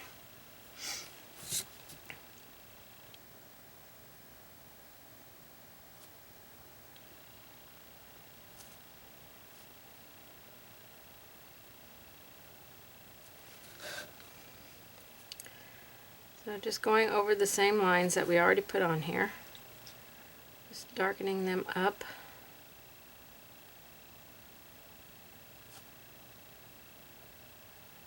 I erase my graphite lines. So then we go over here to this one, and around the border. Each line, my lines are not very straight.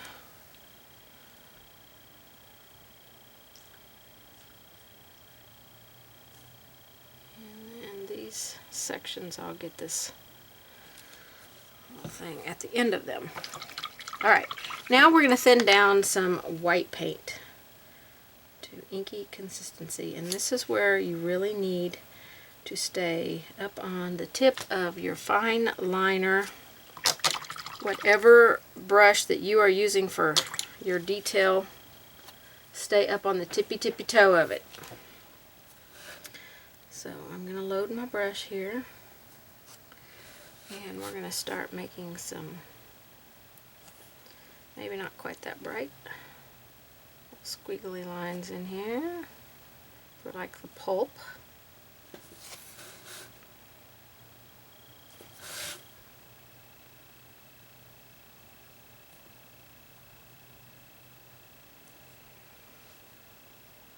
This is with Snow White.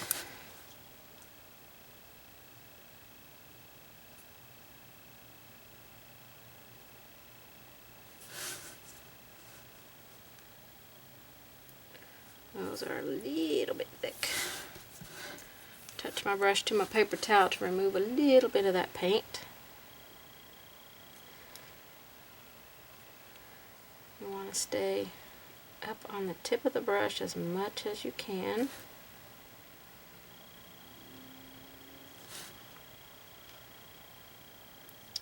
Let's be in here.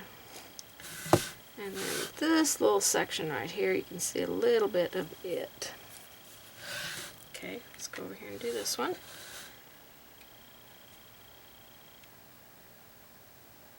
I'm using a 10-0 liner because I am used to using this size of brush, but you can go to a much finer detail brush.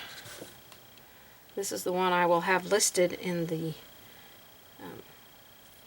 design, the list of brushes, but you can use whatever brush that you want to use.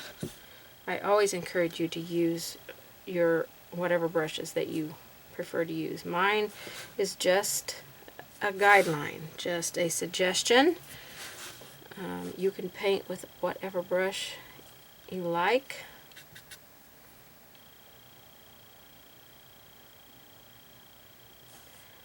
I'm just going over with another quick little layer.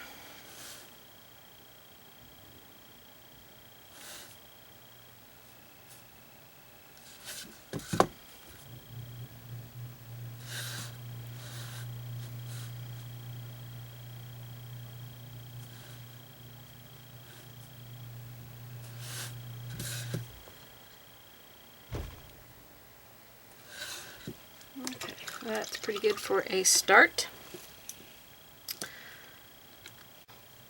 Okay, I'm adding some additional little squiggle lines in here with festive green.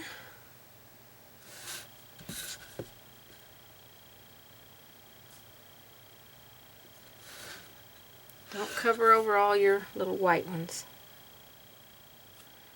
But just put a few of these in here.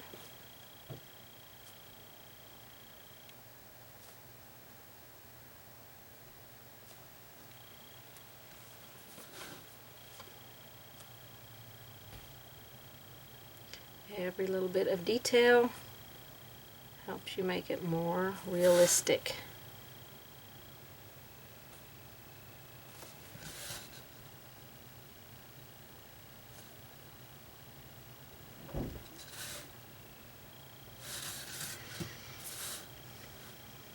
Okay, that's looking pretty good there. Let's take our angle brush or curved flat, and we're going to take some of that festive green. It is a very bright but very pretty color. I really love it.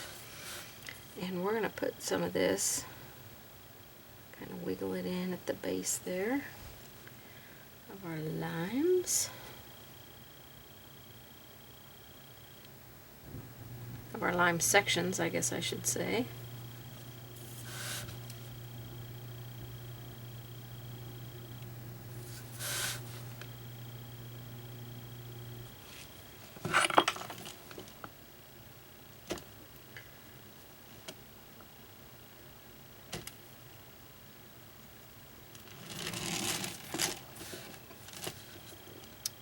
Let's see, get some water on my palette here. Brush. Work it into my brush.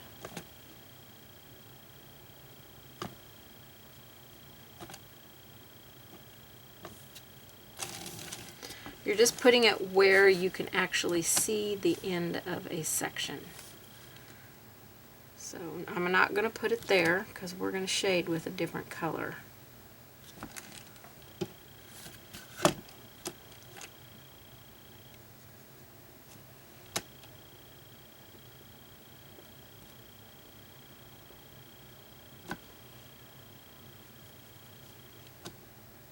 We might start our shading with this color, I don't know.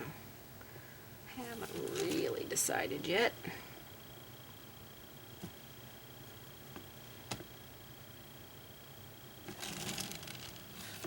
Okay, so this white part of the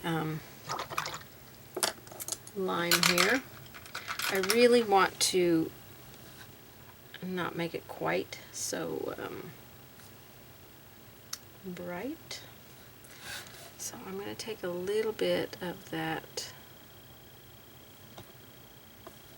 Oh, that's going to make it too dark. I don't like that. I'm going to try a different color. And while we have this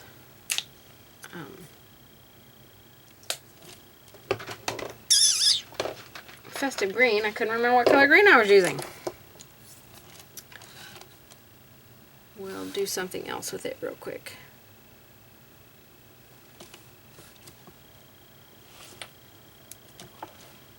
Okay, this is some, what color is that? Chartreuse yellow. And I really thinned it down. And I'm just going to kind of make a glaze of it to go along here.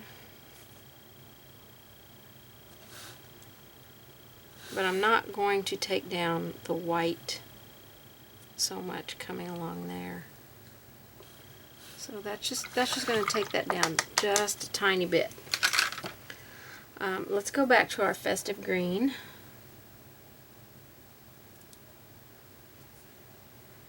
And we want to put this at the centers as well.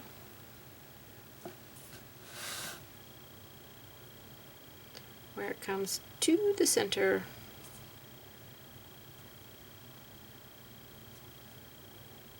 Kind of push it in there.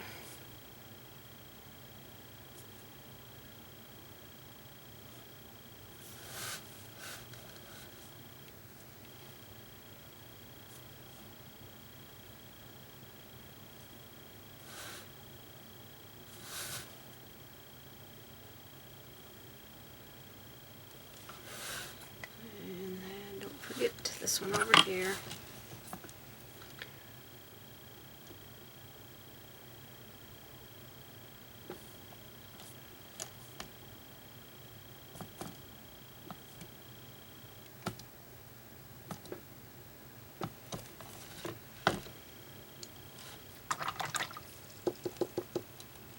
Okay, I want to deepen. Let's see what color I want to deepen this with. Okay, I'm going to take the festive green and add just a little dot like I showed you earlier when we were adding a dot of black in with it. We added a dot of black in with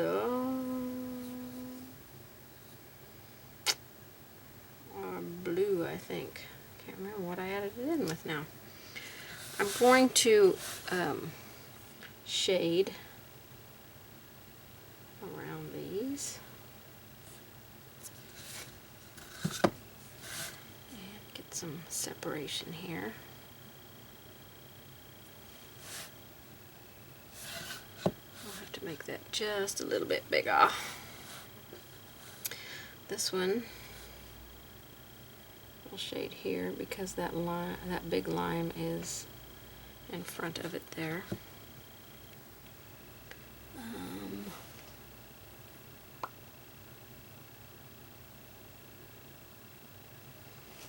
Okay, I am going to add, I'm not done with the centers yet, but I'm going to go work on the rind for a second. And I'm not done with, I'm going to get some Hauser medium green out here. And I've got my black out here. And my festive green. And I'll put some olive green out. I have to get my bottle opener. These bottles are really stuck shut. Okay, so I want to take my Hauser medium green. And I'm going to mix a little bit of black in with it to get a little bit of a darker green. And I want to just put some little speckles on here. I'm going to try and make this look a little bit more like rind.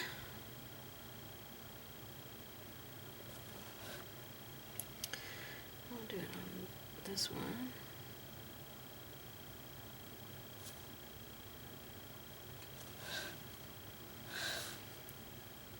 And we'll be doing this same technique on the big one. I'll probably use a little bit bigger brush.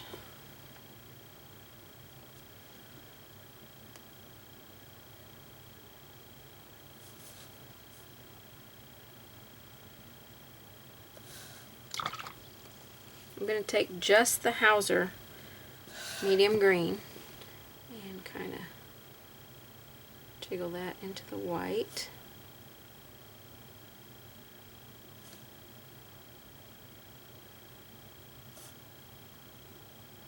I don't really want any smooth lines here. I want it to look textury.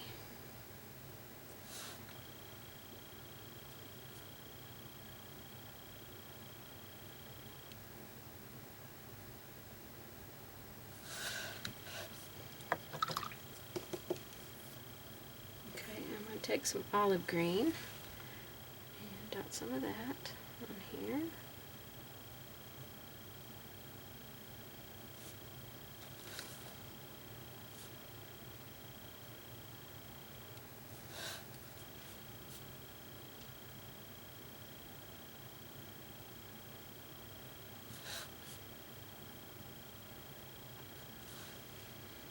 Just little dibby dabbies. Dibby dabbies.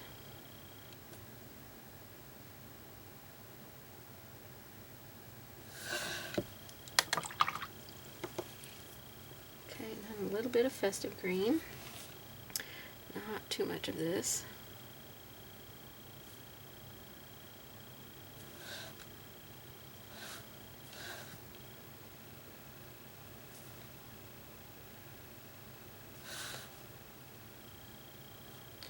So those three colors are on there.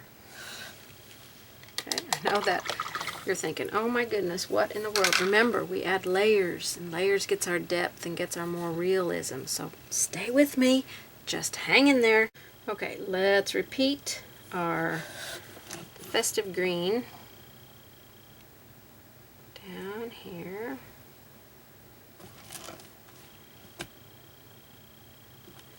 And at the center here.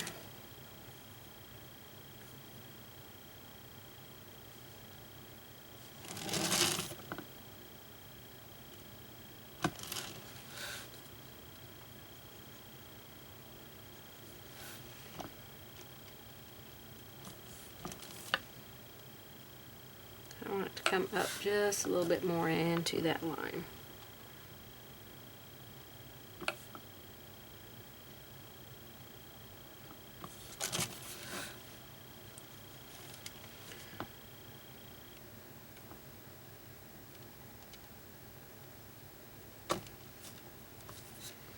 Keep it off my cherry because I don't want to have to touch up on my cherry.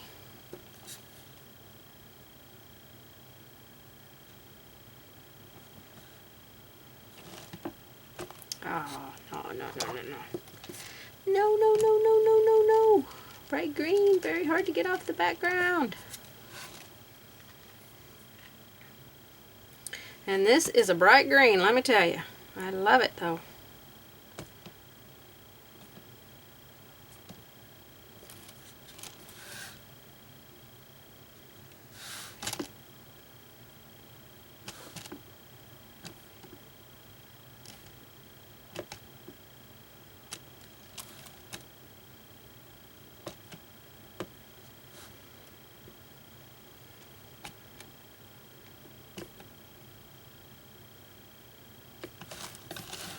Just kind of dabbing it in there. I don't want you to work too hard at this. I don't want you to try and make it perfect.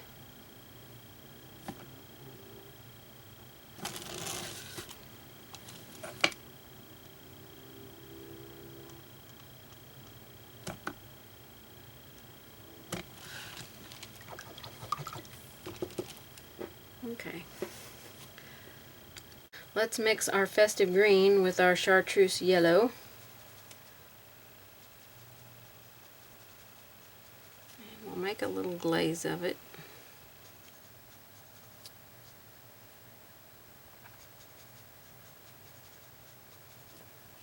Which is going to be mostly water. And we're going to glaze over our limes.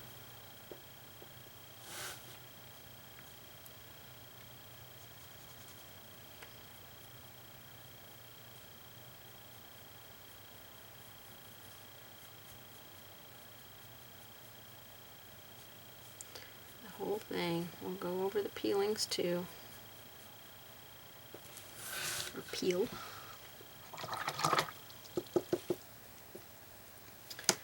I'm going to take my liner brush and I'm going to take a little bit of that buttermilk and I'm going to mix some chartreuse yellow with it.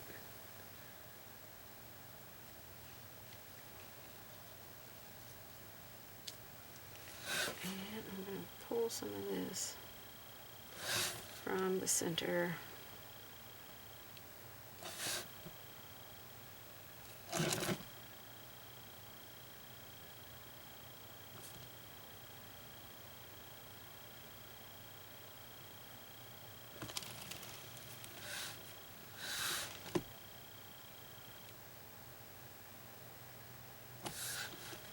Okay, just a little bit of it.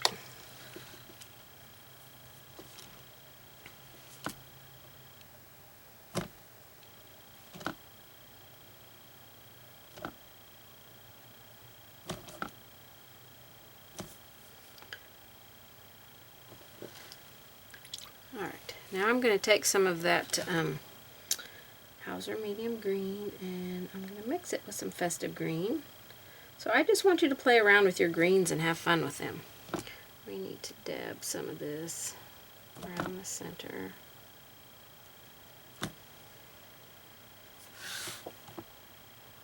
Create that little variegation in there. And I think I'm going to add a few of my Snow White little squiggles back in here. Ooh, not quite that bright.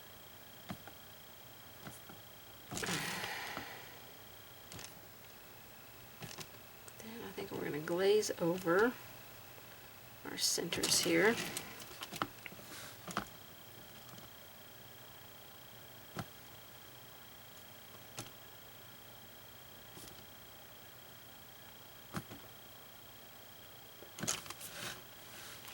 Little squiggles.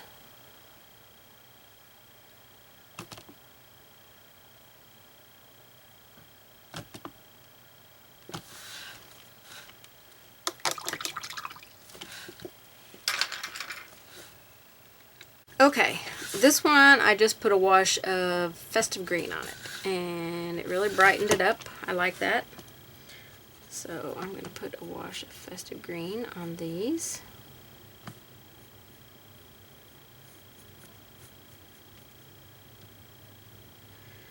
And we need to get that dry, and then we need to do all of our shading here on these.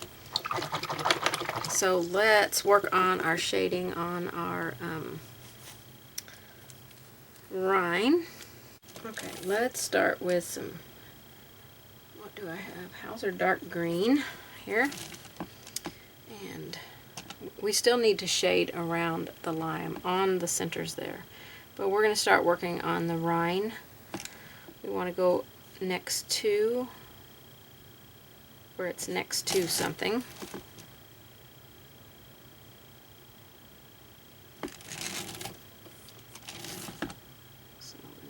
To this little blackberry here.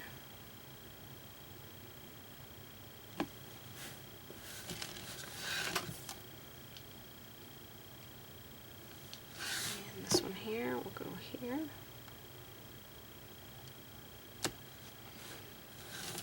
And I want to take this all along the back edge of our rind on our cut edges.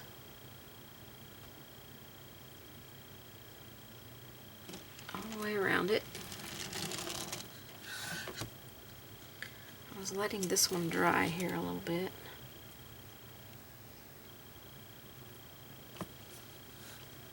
So that's the outer edge there.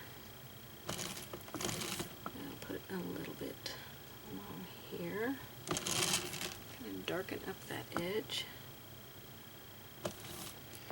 and along the back edge here.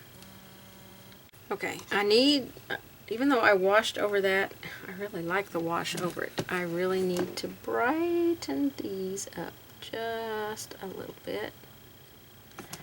These veins in here. I'm using some light buttermilk.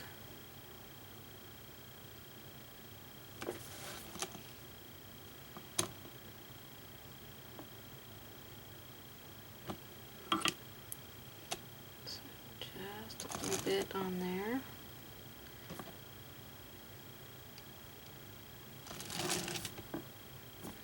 You don't have to do the whole thing, just a little bit of it to kind of, you know, pop those out a little bit. They were a little bit too pushed back in there.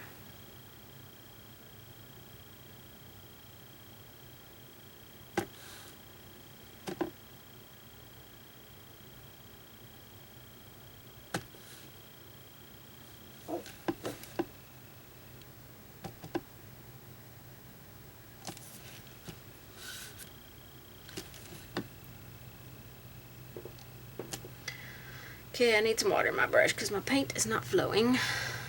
And I just laid my hand in my paint. So I got to clean that off because I certainly don't want to be laying paint across my paper. That would be bad.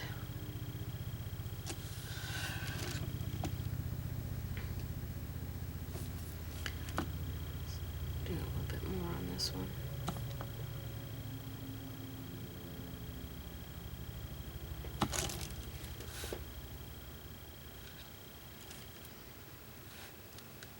This is the layering stuff that you really, you know, don't stress about it. We need this to create our depth.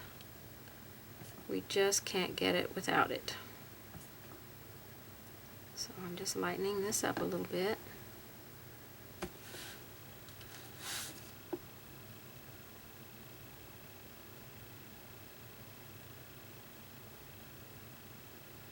Just some little dibby dabbies. Dibby dibbies.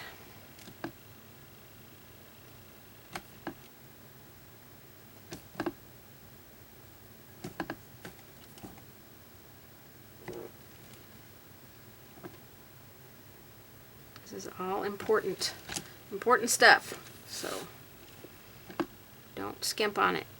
Do your layers. Layers, layers, layers. Important. Very important.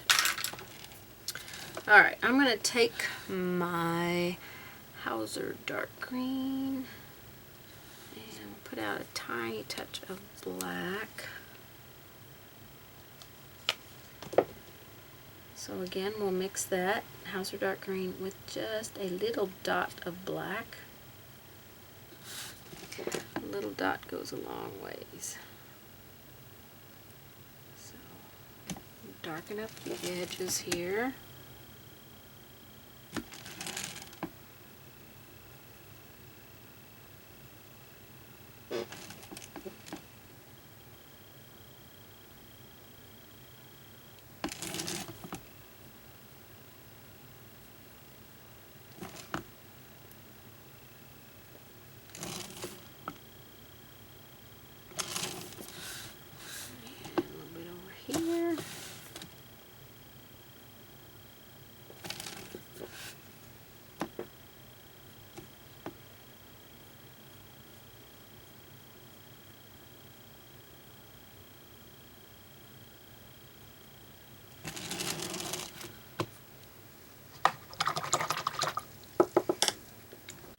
Okay, I finished this one over here, how I want it to look. Okay, I might add a little bit more of the green on the outside edge here. So we're going to do this one. Okay, so we're going to take our light buttermilk. Okay, and we're going to float it along here. A jagged little float, a little bit heavier.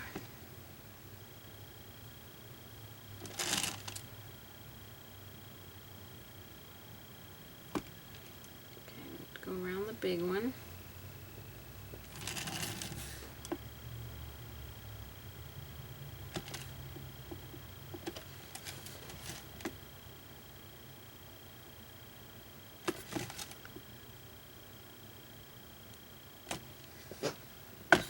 Okay, I'll put a little bit more back on this one.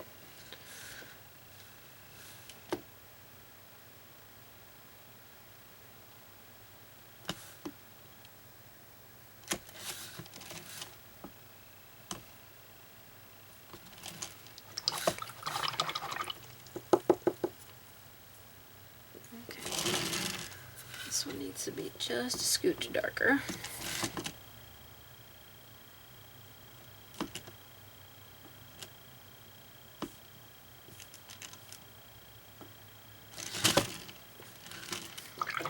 Okay, now I'm going to take my round brush, because it will just be much easier with a round brush, and create a wash of festive green. And we're going to put that on our lime.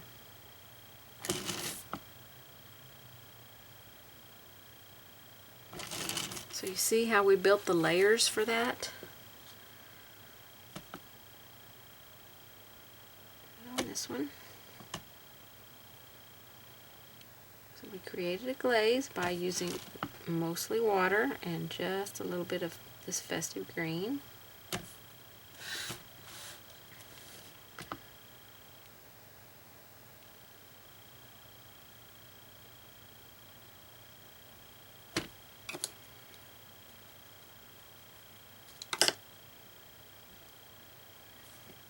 So it looks more realistic now.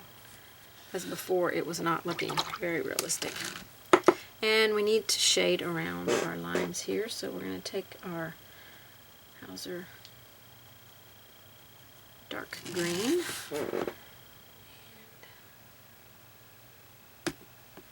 I need just a touch more water, blend it into my brush, because I need to be able to lay my brush flat and get that nice float there.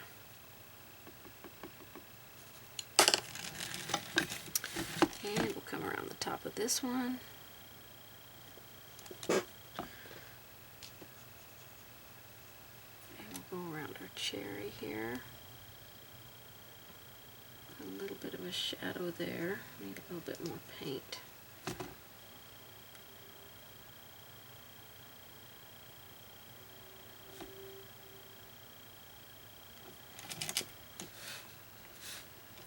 Okay, we'll go ahead and go around our blackberry here, even though we haven't painted it in yet.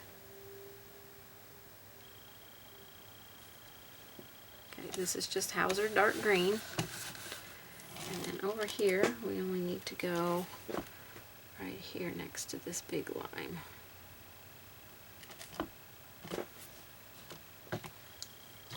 Okay, let's wide angle out here so you can see it. Okay, now, don't those limes look good? Oh, squeeze them in a margarita. Delicious. Okay. Our blackberries are next, and then we'll finish our stems and our leaves. So we're getting there. We are getting there. Okay, I'm going to zoom you back in here on the limes, and we need some bright highlight like we did on everything else. The limes are going to be a little bit different, though. We're just going to take our Snow White and highlight there. There.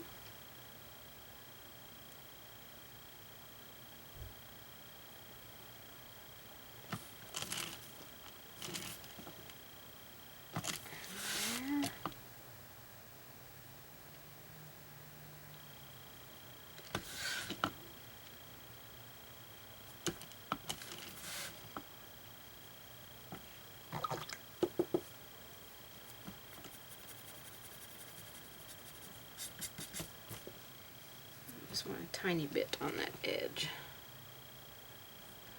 Put a little bit along this edge. You have a little bit of reflective. Ooh, not that much. Reflective highlight along there and right here.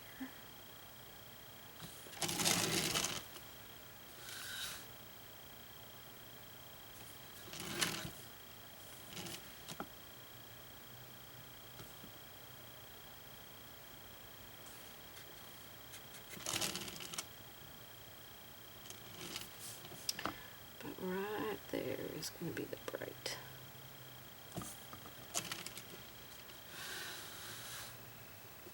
Right here.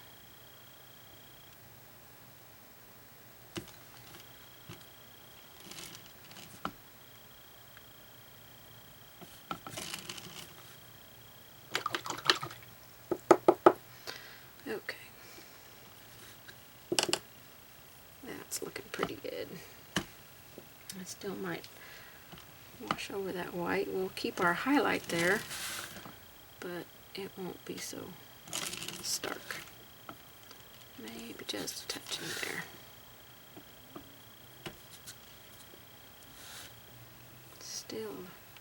It's still a lime. Okay. There we go. Much better. I'm liking that much better. Okay, so our big lime here is going to be done the same that we did the rind out here on the outside. So, Hauser medium green. I'm going to get some fresh paint out here. Hauser medium green. And olive green and chartreuse yellow.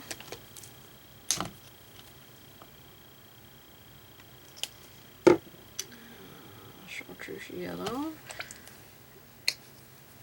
And we might put a little, we might add a few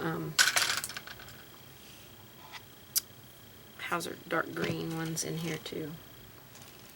So we're just gonna, oh, we can't see that because it's been, that's the color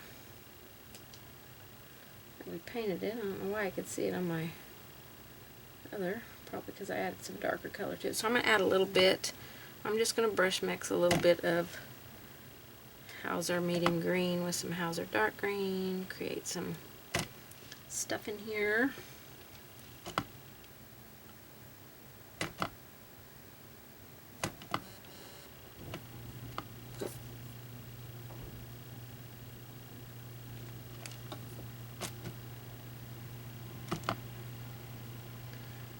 Just add these kind of little dimple areas, the texturing that you get on rinds.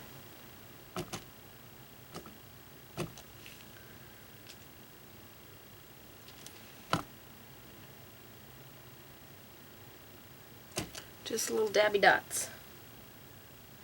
Looks pretty bad, I know, but we'll get there. Remember, it's a layering process.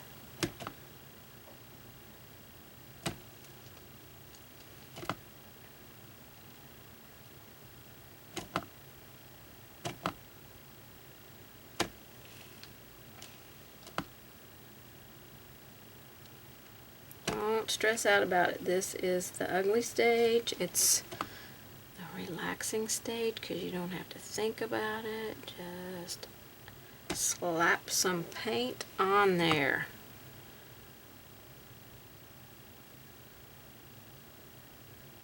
I'm going to go with some straight Hauser dark green and add a few of just these down here.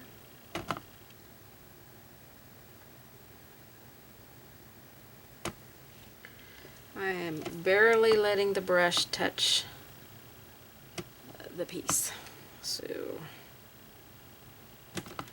I'm not leaving a whole lot of paint behind. Alright, I'm going to clean my brush off and go into some olive green here. And we'll start adding some of these in here. These are going to look pretty bright on here.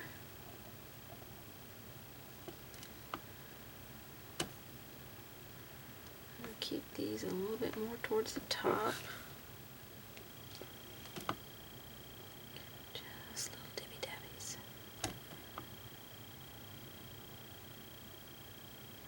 It does help if you hold your brush straight up and down, because then you won't have a tendency to do what I just did right there, and that's create lines.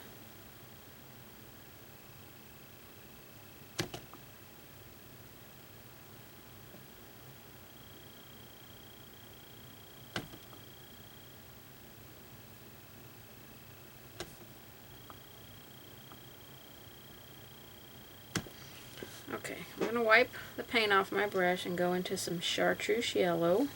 And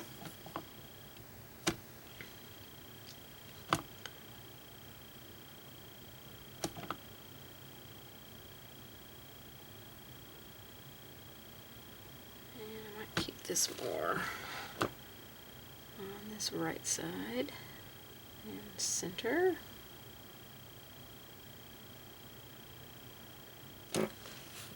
So we've got to get that dry before we can go to the next step. Okay, we're going to do it just like we did these out here. So our first shading that we did was a mix of Hauser medium green and a little bit of lamp black.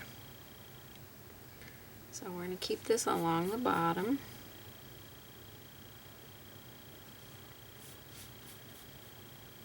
We're going to put our little thing in there.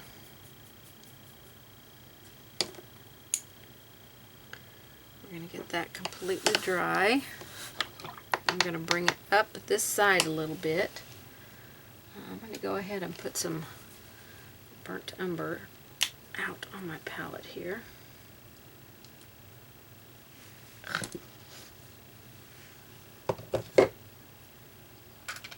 And get my round brush.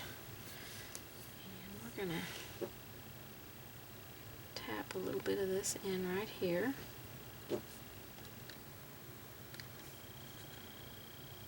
Right here on the end. That's where that little area is going to be. Okay, I'm going to bring that mix on up this side.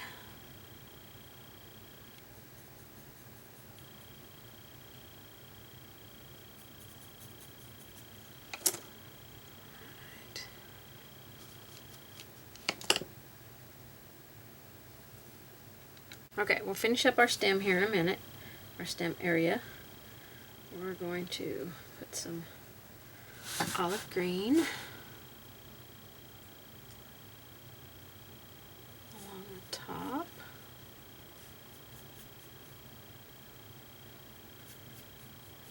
Walk that down. Remember, you have to have the water in your brush. You're laying the water down so you can pull the paint down into the piece there. I'm going to gently mop in a couple of places there. I'm going to add a little bit more burnt umber in there.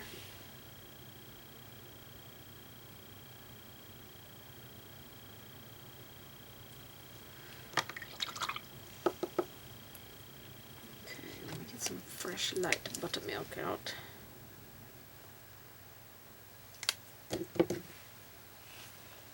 Take a little bit of that and tap some of that in there. We'll take some Hauser medium green and tap some of that in there. Okay, this little stem area, we are going to shade it with some soft black. Kind of at the bottom, and bring it up that side there a little bit. And we're going to highlight it. I want to make sure that's dry. It's a small area, so we definitely don't want to remove. We're going to highlight it with some cadmium yellow. Okay, we're going to leave it right there for now. And we're going to move over to our lime and do some more on it. So we're going to take our Hauser dark green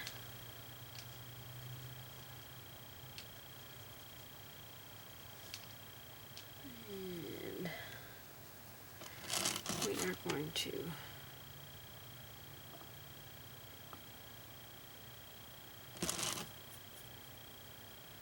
shade with this color.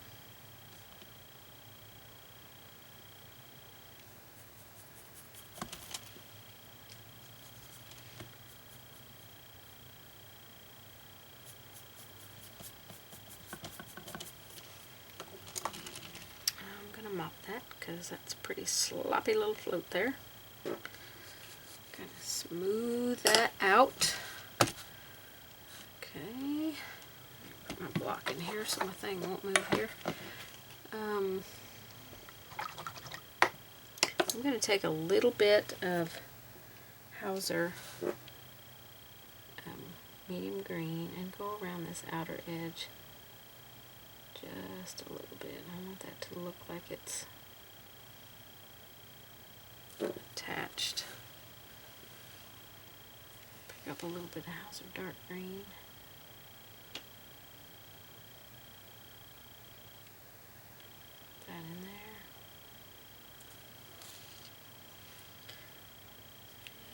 And pick up a little bit more cadmium here.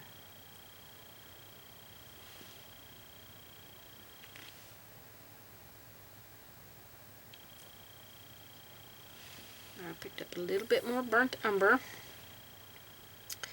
and I want to put a little bit of that olive green, just a little bit. Oh, that might be a little bit too bright, so let me go back to Hauser medium green here. Tone that down just a touch. I don't want it to be quite that bright.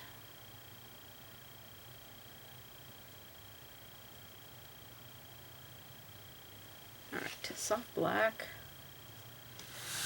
Need needs a little bit more dark in there.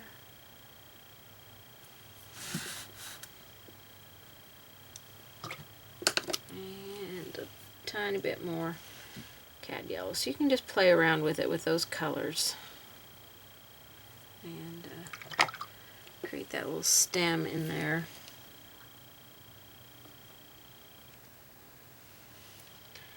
Put a little bit of green in there.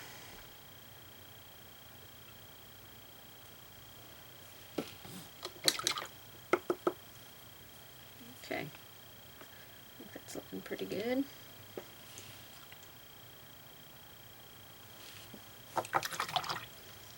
The little stem part there. Alright, let's add some more highlight over here. So that was just those colors, the burnt umber, the Hauser medium green, the cad yellow, shade a little bit of soft black, which I might come back and add just, I might just outline that with some soft black right there at the bottom. It really needs to be a little bit darker right through here.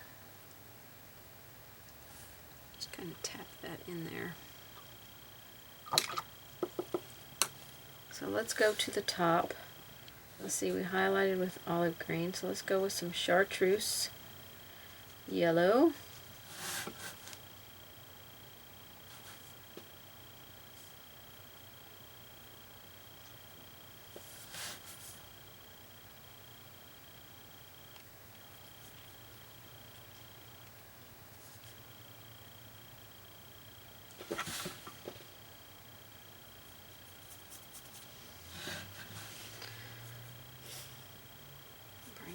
Down and over.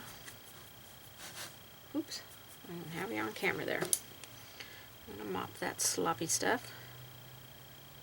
Smooth it a little bit.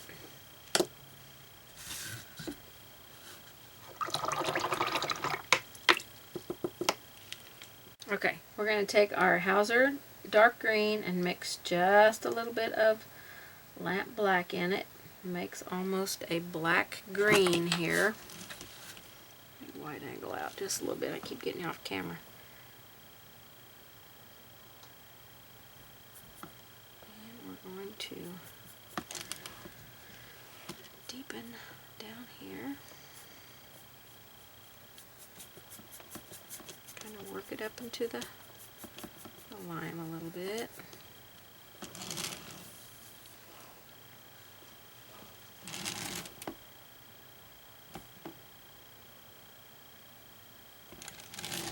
I got lots of water in my brush here. Alright, mop, mop, mop. Tons of water there.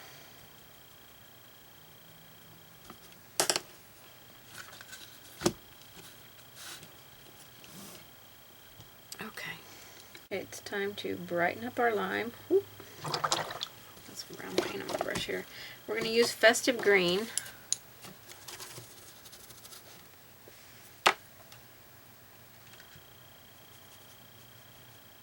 So we're going to create that wash of Festive Green and wash it over our lime.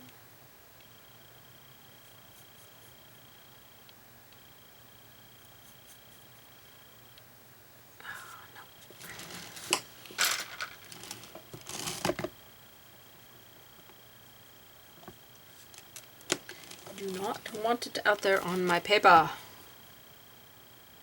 This is going to go over the whole lime.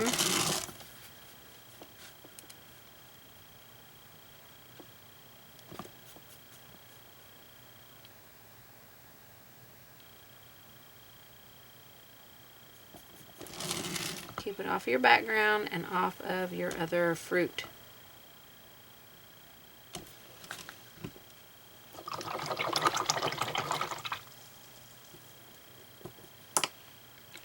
Okay, we're going to start creating our bullseye float here on our lime.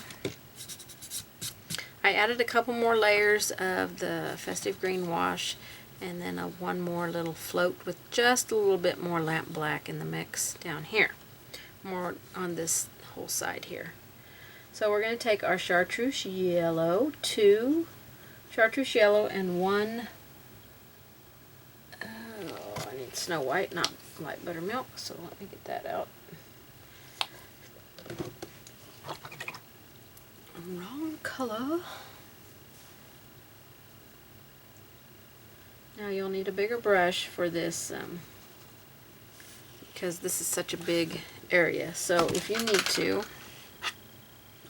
you can pre-dampen and start adding a big bullseye in here.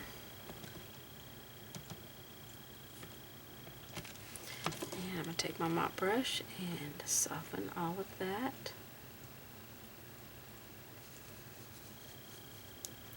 Clean my mop brush.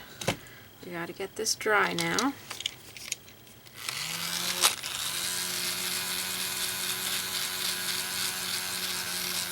So that was 2 chartreuse yellow and 1 Snow White. Now we will do an equal mix, 1 to 1.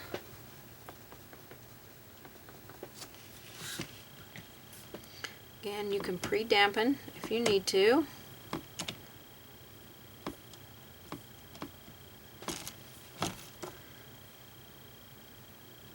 Mop brush, clean it off, soften.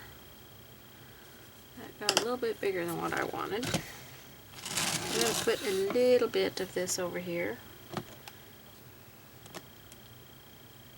on this edge. Of our lime. And I'm going to put some up on the top edge. I need to wait for that to dry. I'm just going to remove it. So let me get it dry. Okay, we're just going to go with Snow White this time.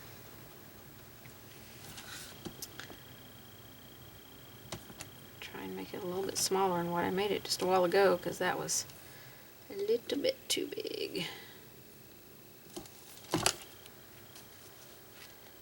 Gently mop that. And I'm going to take a little bit of this white and go along, wipe some of the paint off, go along this edge here, and the very tip up here, very edge up here. Okay, let's get this dry, and we'll do our final highlight of Snow White. We just did Snow White, but we need our final, like, smallest of white. Okay, our brightest highlight of just white.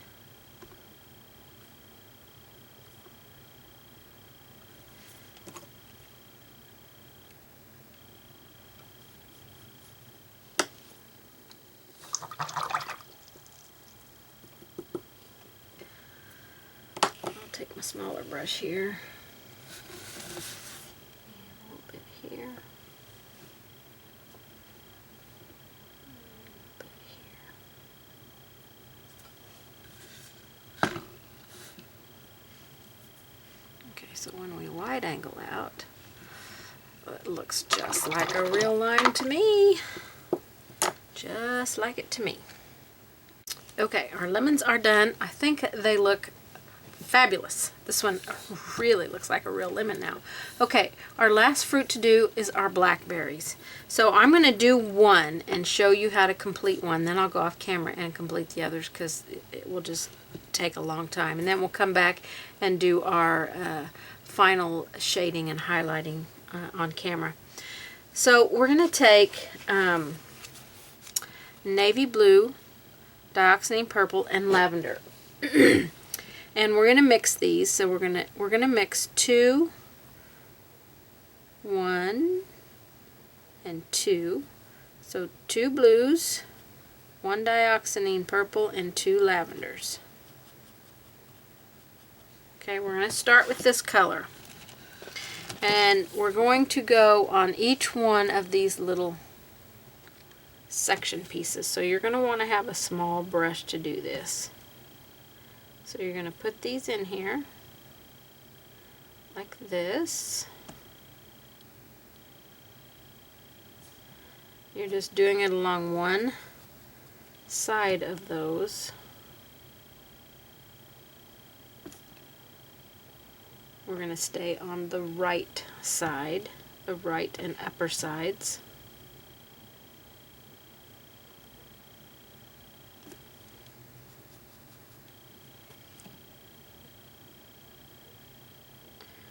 Every one of our little circles that we put on there, we have to do them all on each berry. We have to do them all on each berry. So I'm going to extend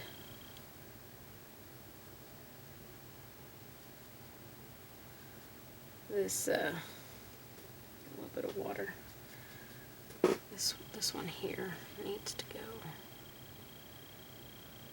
out more.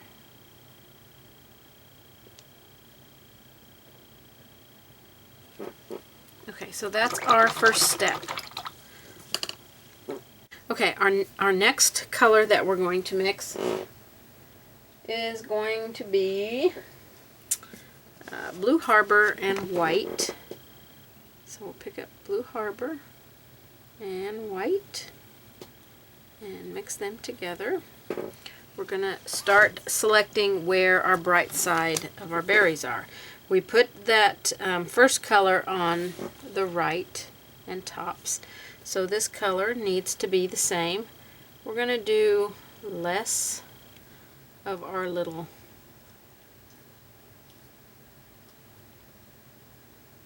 berry things here. So I'm going to go about that far.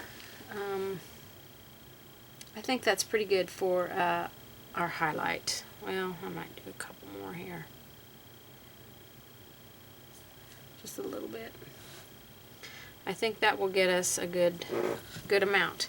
Okay, so then I'm going to wash the brush, and we're going to pick up just Snow White, and we will do even less on here.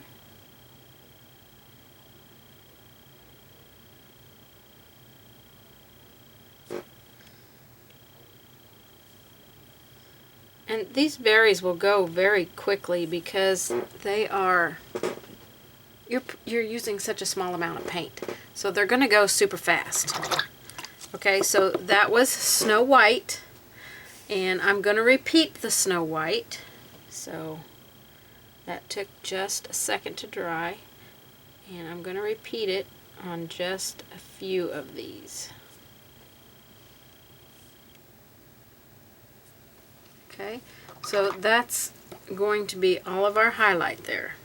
Okay, now we're going to take our fine detail liner, and we're going to thin some white to inky consistency. We need this to flow off of the very tip of our brush, so we've got to have it that inky consistency, or it's not going to do that. So now we just want to go around each one of these sections. This is what will take the longest on these berries, but we need this on here.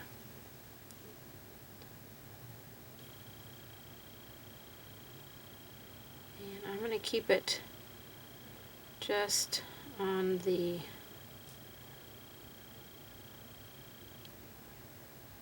right sides and upper sides. Ooh, that one's super bright. Let me touch my brush to my paper towel here.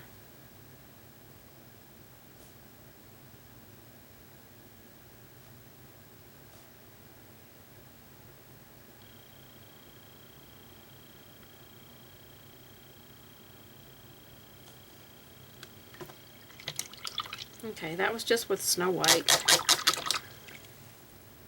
So let me get my eraser here. Make sure it's dry. I'm going to erase my graphite lines so I can tell where my actual painted lines are. Okay, so isn't our berry looking delicious? So let's get some Napa Red now.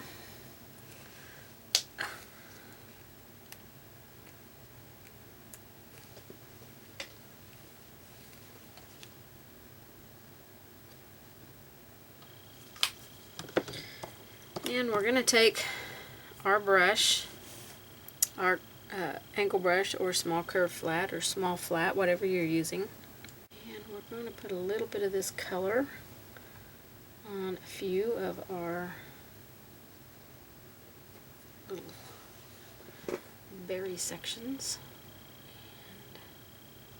And you can just pick and choose whichever ones you want to have a little bit of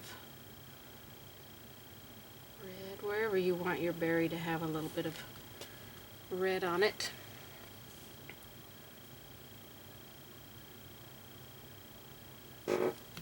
Okay, so let's just say those few on that berry, and that's good enough. We don't have to do any more than that. You can do more if you like. Okay, so now we're gonna shade on these. We're gonna take some lamp black, and I want you to make this as sheer as possible. So really work it into your brush. That's even going to be a little bit too much paint for me. Work it into your brush, get it nice and soft. We can repeat this if needed, but you know, we can't take it away if it comes back to, you know, too much. Really work it into your brush with some water. So we're going to do lamp black along the bottom and kind of on that left side. That is seriously all we have to do to those berries. I mean, they are super quick. I'm going to shade behind this one. You'll want to do this to all of your berries wherever they're laying. You'll want to shade on the fruit that they're on.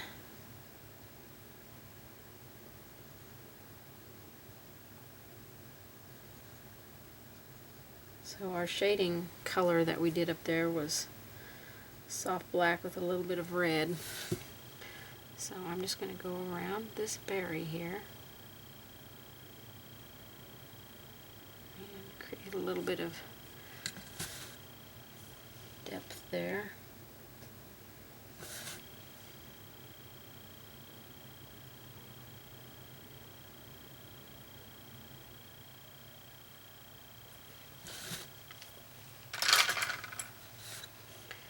So now it kind of looks like that berry is definitely more forward. I think while I have my paints out here, this blueberry right here definitely needs deepening.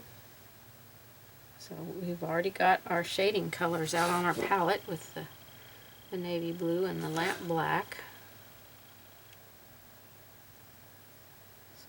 Need to push this berry back a little bit more. Make it a little bit darker. This is where at the end you can do any tweaking that you need to. Wherever your dark areas need to be darker, then just go right ahead in and darken them up.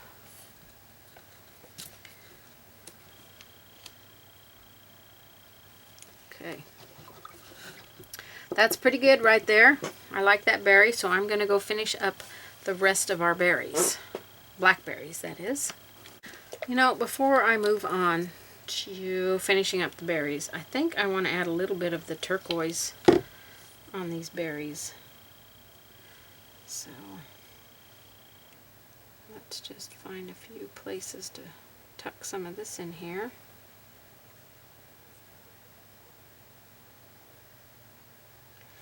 I think I might put it more on the dark side. And then I'll wash some shading back over this.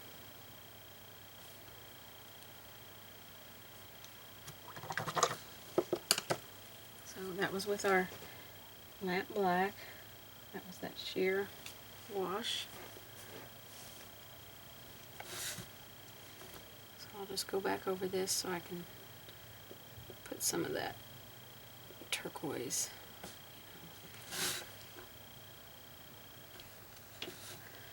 settle it down in there a little bit. Now you don't have to add the turquoise in there. That I'm going to leave that completely optional to you, but I kind of want to carry some of that color over onto those.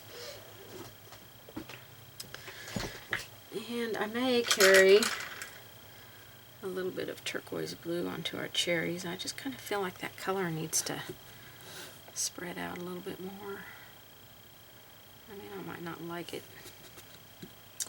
at all.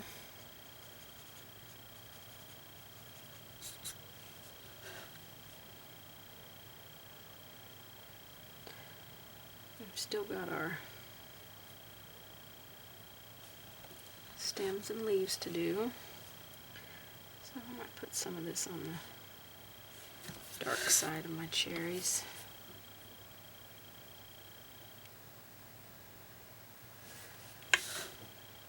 Just kind of carry that anywhere you want it to go. I really like this turquoise. I think it's a beautiful color.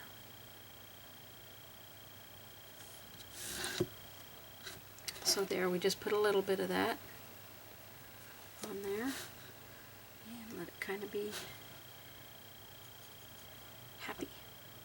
happy with our other colors. And it's really just tapping it in there, kind of letting it be kind of thing.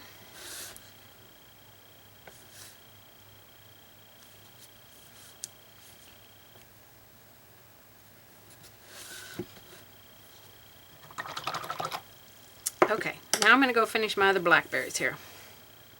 Okay, I think the last thing I want to do to my blackberries is just wash a little bit of Napa Red on them.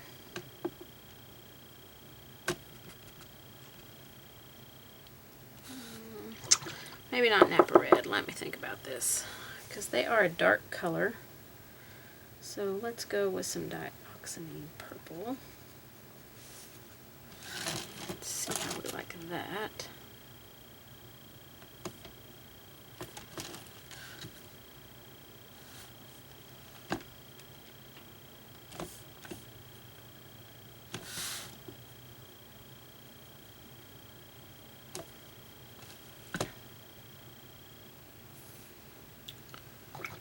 That's a little bit too much purple right there next to that purple. So I'll just remove that wash.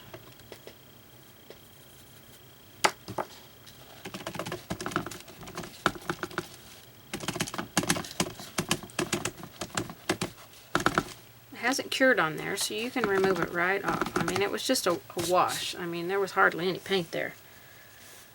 So let me try a different color. This is turquoise blue.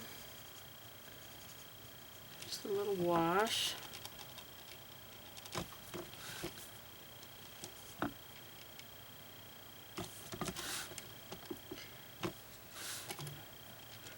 then I think we're going to go in and do some tweaking. I'm going to darken up a little bit of shading here. Before we do our lettering, we want to make sure we've got everything exactly the way that we want it to be down here. And I think that needs to be a little bit darker shading there. Maybe just a touch, not a whole lot. So just find your areas that you feel like you need some darkness.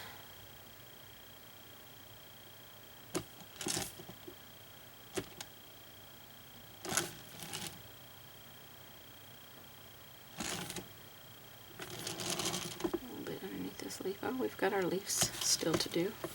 Just about forgot about them.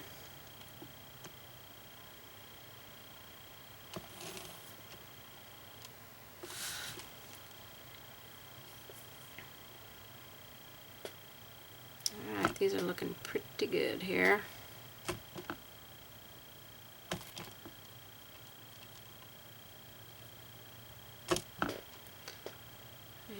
stems. We still have our stems to do.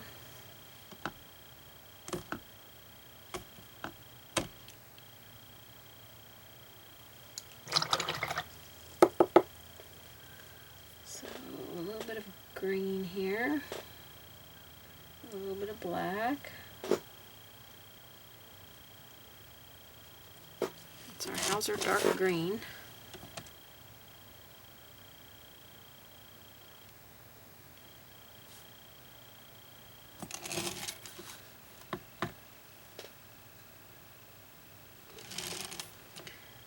Maybe just a little bit around this one.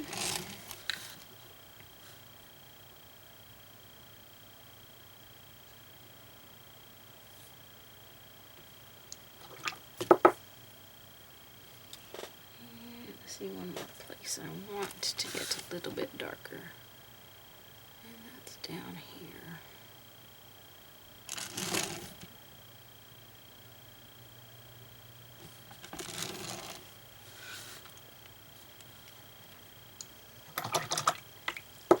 Okay, while we have our black out, let's just add a little bit of black.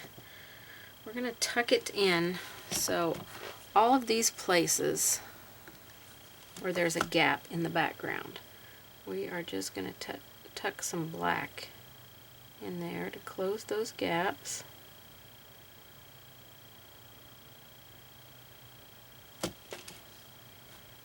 Just using a small round brush to do this.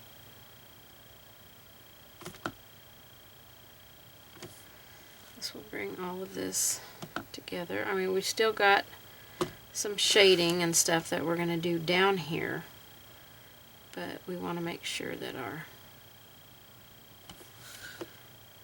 anything that's peeking through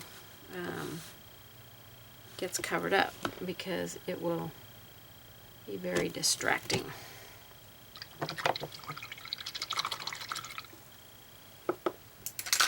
Our little Tutti Fruitti is looking yummy yummy.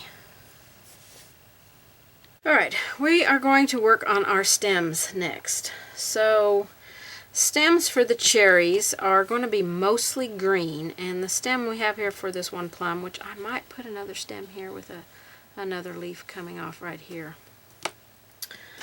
I think I want a fat stem, and the leaves for plums are very long, like that.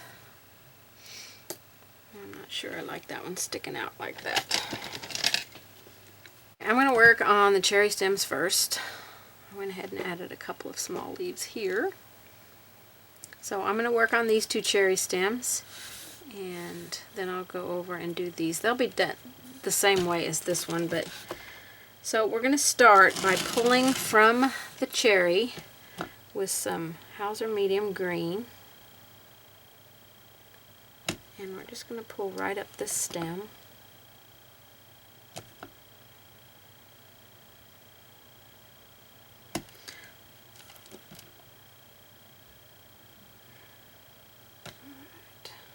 Right up there. These are going to be done the same way. I'm going to pull towards me just because it's easier for me.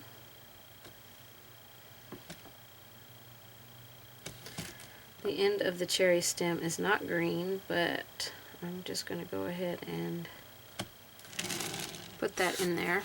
So these two cherries here are like still connected to their stem. So they're stem is up here. We're going to be, or the end of the stem thing is up there. So I'm going to wash my brush off and pick up a little bit of burnt umber. And we're going to put some of this at the very end of our stem. I'm going to mix a little bit of white with that to kind of lighten it. And then wipe the paint off and pick up some green. And we're just going to kind of pull that out. I think the burnt umber part needs to be a little bit bigger, so burnt umber and white, just mix it together. A little bit more burnt umber. We don't want it to be so chalky looking.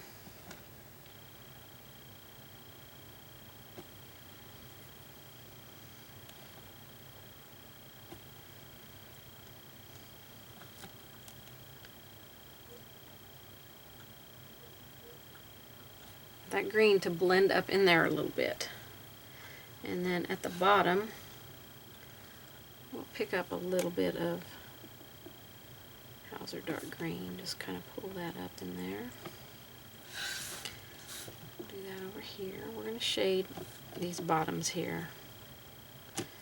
So on these over here, I'll pick up my burnt umber and a tiny bit of white.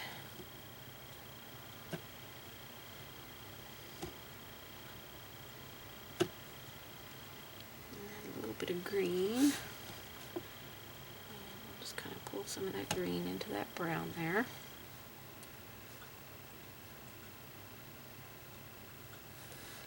This one will do the same.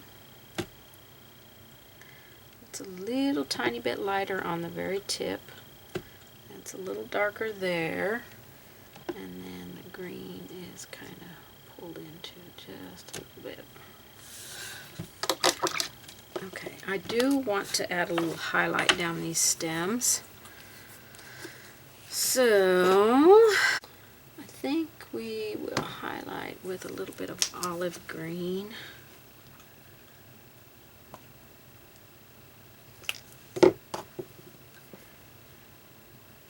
So, we will just kind of streak this down.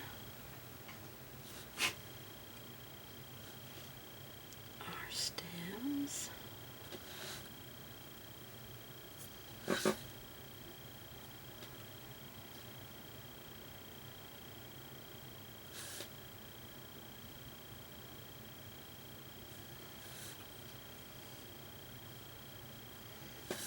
And we can come back and repeat that to brighten it up, or I might add some chartreuse yellow on there. While that's drying, I'm going to take a little tiny bit of lamp black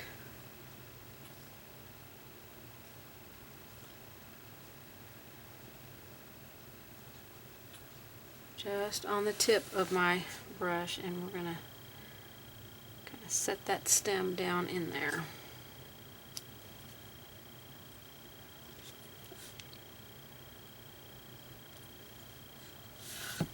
With just a tiny bit of lamp black.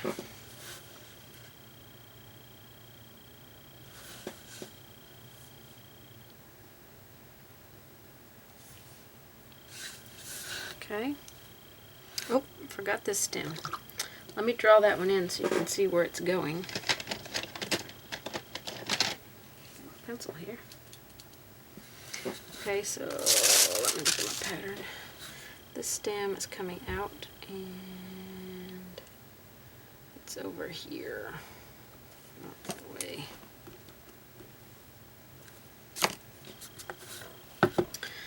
So we can paint that one in real quick.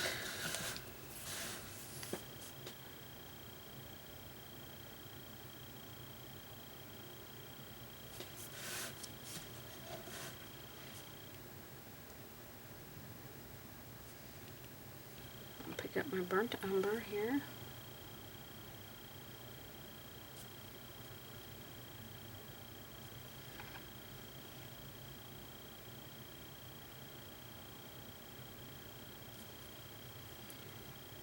Bit of the green, kind of blend that in. Need a little bit darker burnt umber on there.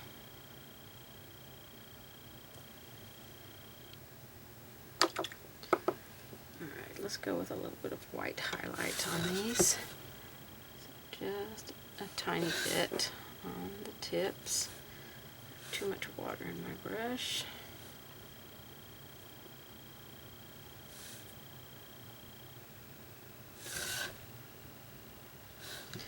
We'll streak a little bit of it down our stems. Let me go and put the highlight on this one first. And a little bit of white.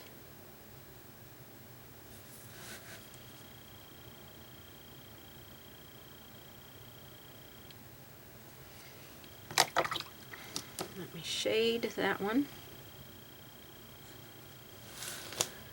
Alright, oh, some on my brush. Here. Set it down in there. And now we kind of want to shade around this one a little bit.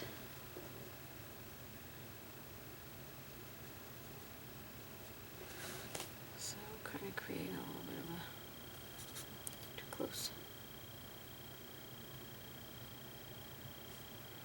A little bit of a shadow coming off of that one.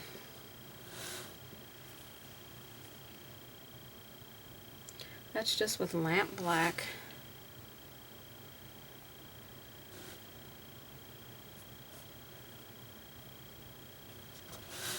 I'm not really sure that that shadow is correct. Probably not, but that's where I decided to put it. Okay, so that will do our cherry stems. They're done. So now we want to work on our plum stems. Alright, let's do our plum stems here. They're going to be based in with some burnt umber. Let me get some fresh white out here.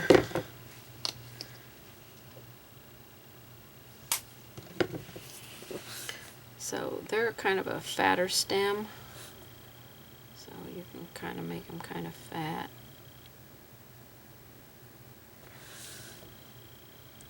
This is burnt umber.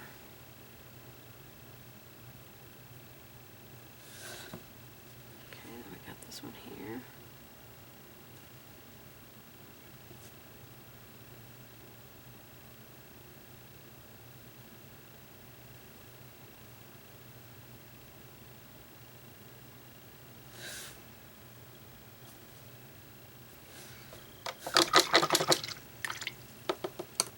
I'm just going to go into a little bit of white, and we'll just kind of streak some highlight on there, and then go into some soft black, and we'll pull that up from the base, and on the left side of this one. So we'll go into some white, and then soft black.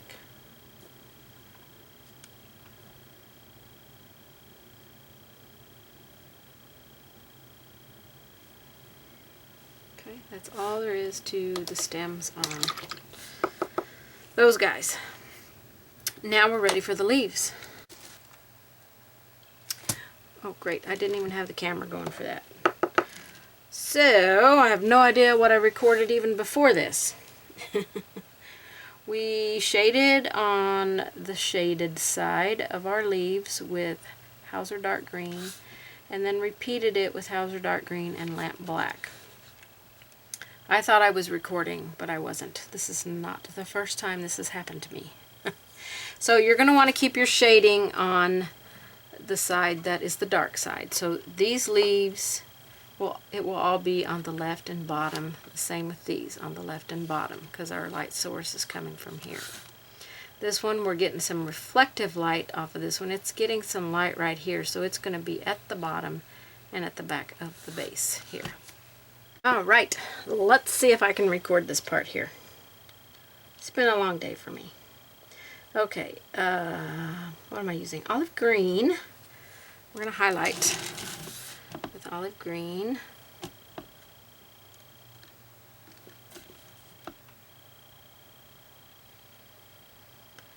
On our highlight side. And I don't really want to cut my leaves in half, so I'm going to put a little highlight in there, and a little bit in there.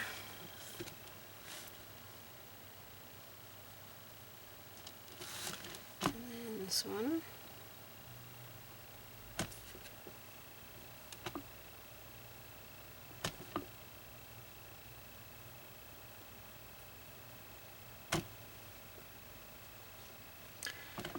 A bit more on the tip here. We can go by our center vein on the bigger leaves. I wouldn't worry so much on the smaller leaves.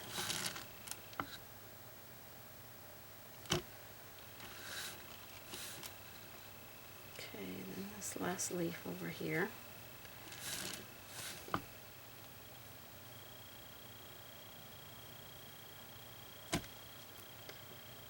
And I'm going to put a little bit down here. A little reflective highlight there on that leaf. And then we'll go right along the center vein.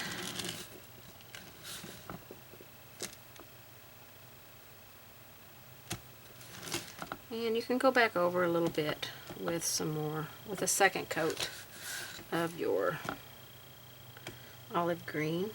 But this is basically all we're going to do to these leaves. So don't feel like you have to do a ton to them because they are just little accent leaves. Okay, we want to put the veining on our leaves, or the stem. So I think I'll use a mix of Hauser dark green and Hauser medium green. So just get a nice color that you like. There is no right or wrong to how you mix this. You might feel like you want yours to be more on the dark side. So this stem is coming off like that. I'm going to pick up a little bit darker green here.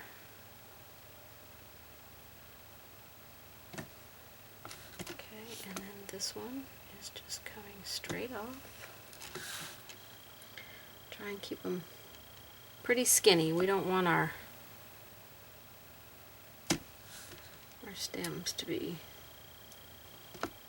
very thick.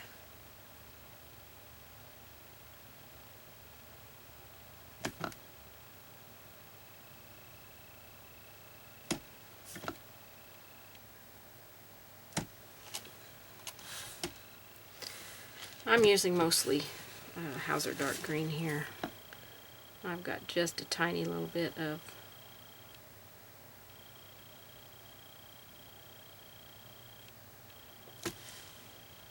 Hauser medium green in there, but not a whole lot, because it was just being too light for me.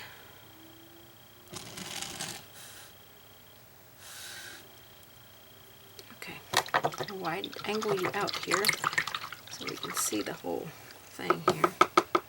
This is coming along nicely, and when we put it on our board on the back, of course we still got a little bit more to do. Oh man, that is just going to pop and be gorgeous.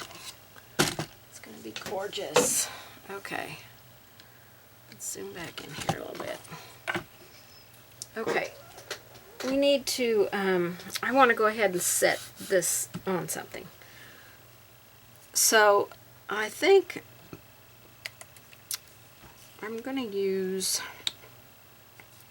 lamp black. We're going to go around the whole perimeter with a shading of graphite at the end. My paper isn't quite stuck there. I'll show you how you can fix that. But we have a few steps to do before we can even attempt that. Oh goodness, my paper was not stuck there. So I'm going to show you real quick what you can do. Let me get my little file thing, wherever it's at. Here it is. If you've got paper that didn't stick down on the edges like this, I am going to dampen this paper.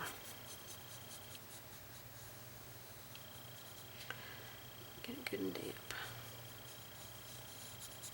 Because my paper went over the edge, but it didn't stick.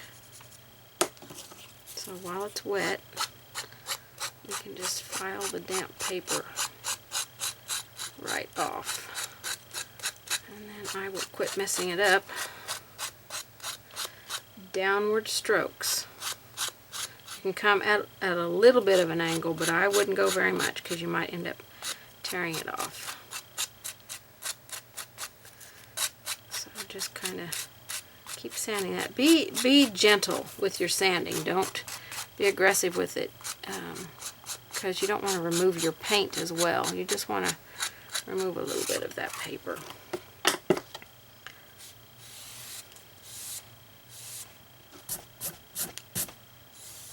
Okay, that's much mucho better.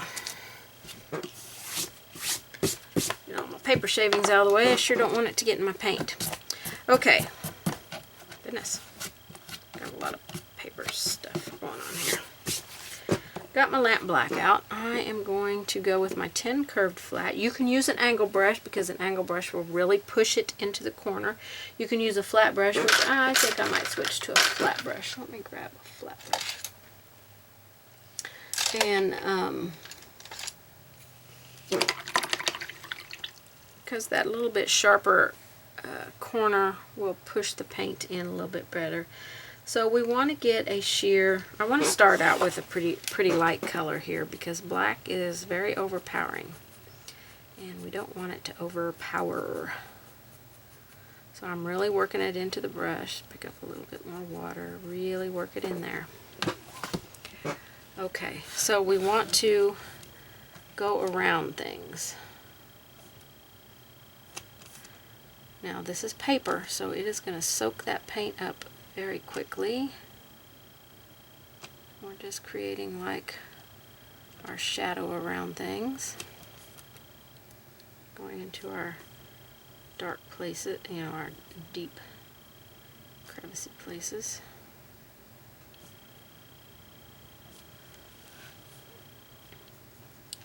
And this will give us a little bit of shadow look down here.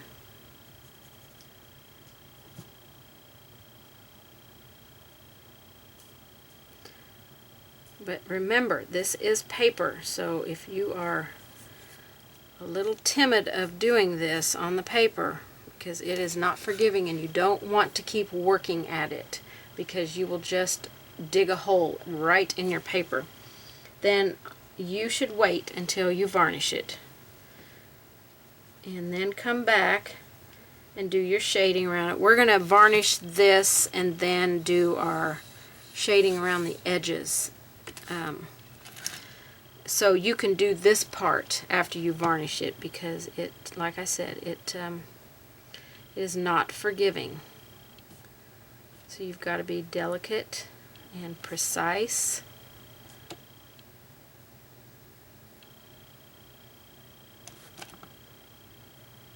You have no time really to work it. You only have time to put it on there and then let it be. Okay.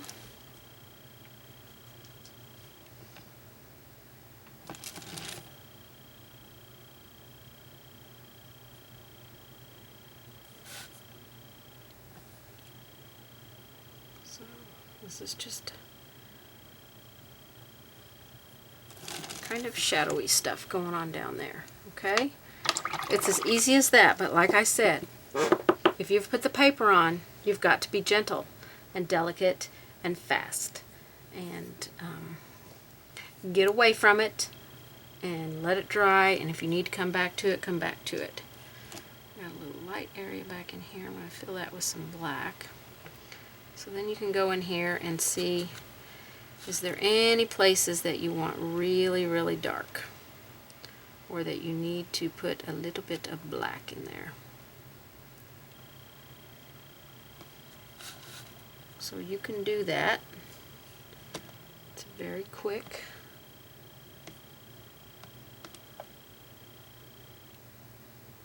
All these little areas where one fruit is like against another fruit, those will be dark areas. They'll be the darkest.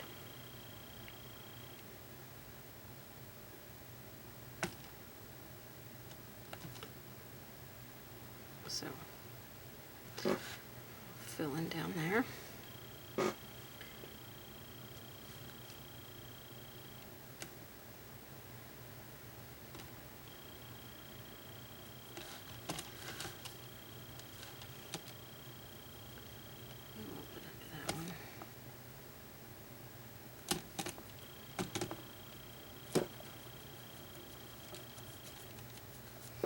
Okay, I think that looks pretty good.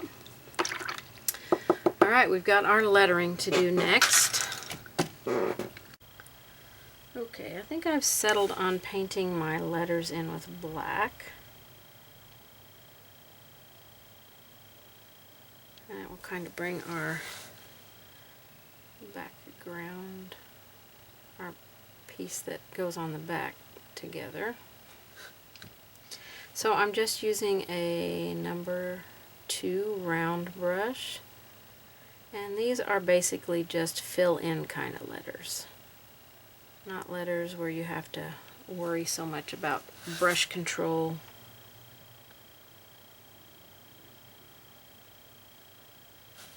But you do want to try and keep your letters pretty smooth. You need your paint to have a little bit of water in it so that it will flow nicely and you won't get big ridges on your letters. Oops. Well, I guess that will be a little bit fatter because I just got out of line there. And I need more water in my paint, and that is why. Because I was trying to force the brush, and it wouldn't go there because it didn't have enough water. So you can basically outline them and fill them in. That's really all you're going to have to do. We're going to come back and add a little bit more onto these letters, but they're just basically outline and fill them in. So I'll do one more here.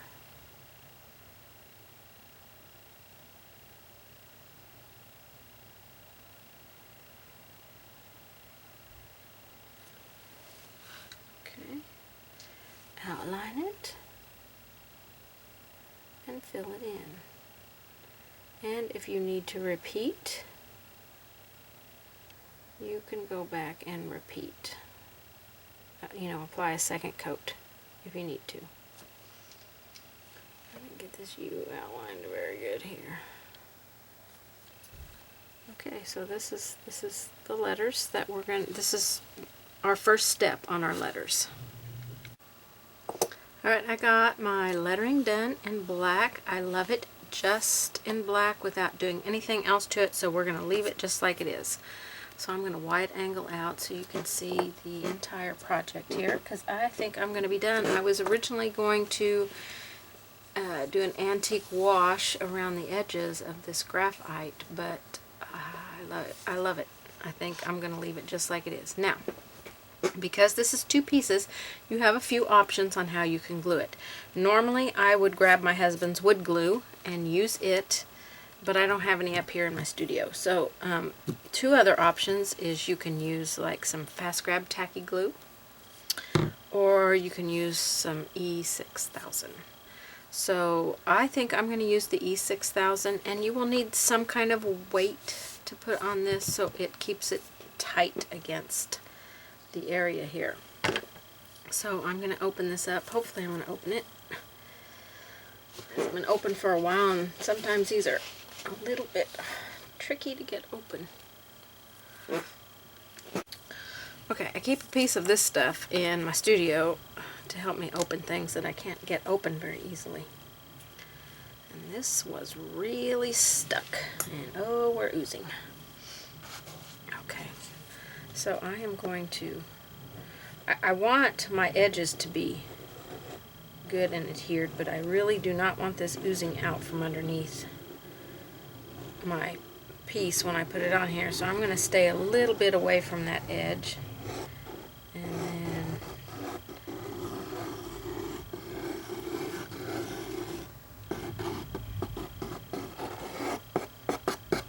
kind of fill in there. Take my paper towel, I'm going to wipe this off and quickly put the lid on it, because this stuff likes to just keep oozing out.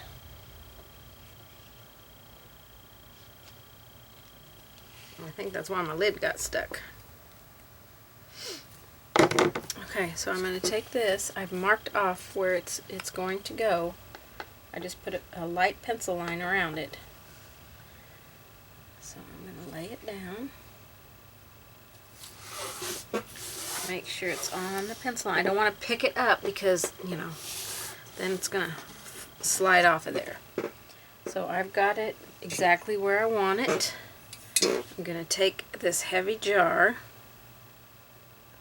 and set it on top of it and let it set for at least 24 hours to dry and adhere and do all that stuff. Yeah, it says allow 24 hours for curing. Maximum bond and strength may not be reached for 72 hours. So this is something you're going to have to just set it aside and let it dry. So there we go. We have our project completed. I'm very happy with how it turned out. I'll take this off just for a brief second so you can have another quick glance at it. It turned out beautiful. Okay, thank you so much for painting with me on this project. I hope you enjoyed it, and I'll see you guys on the next one.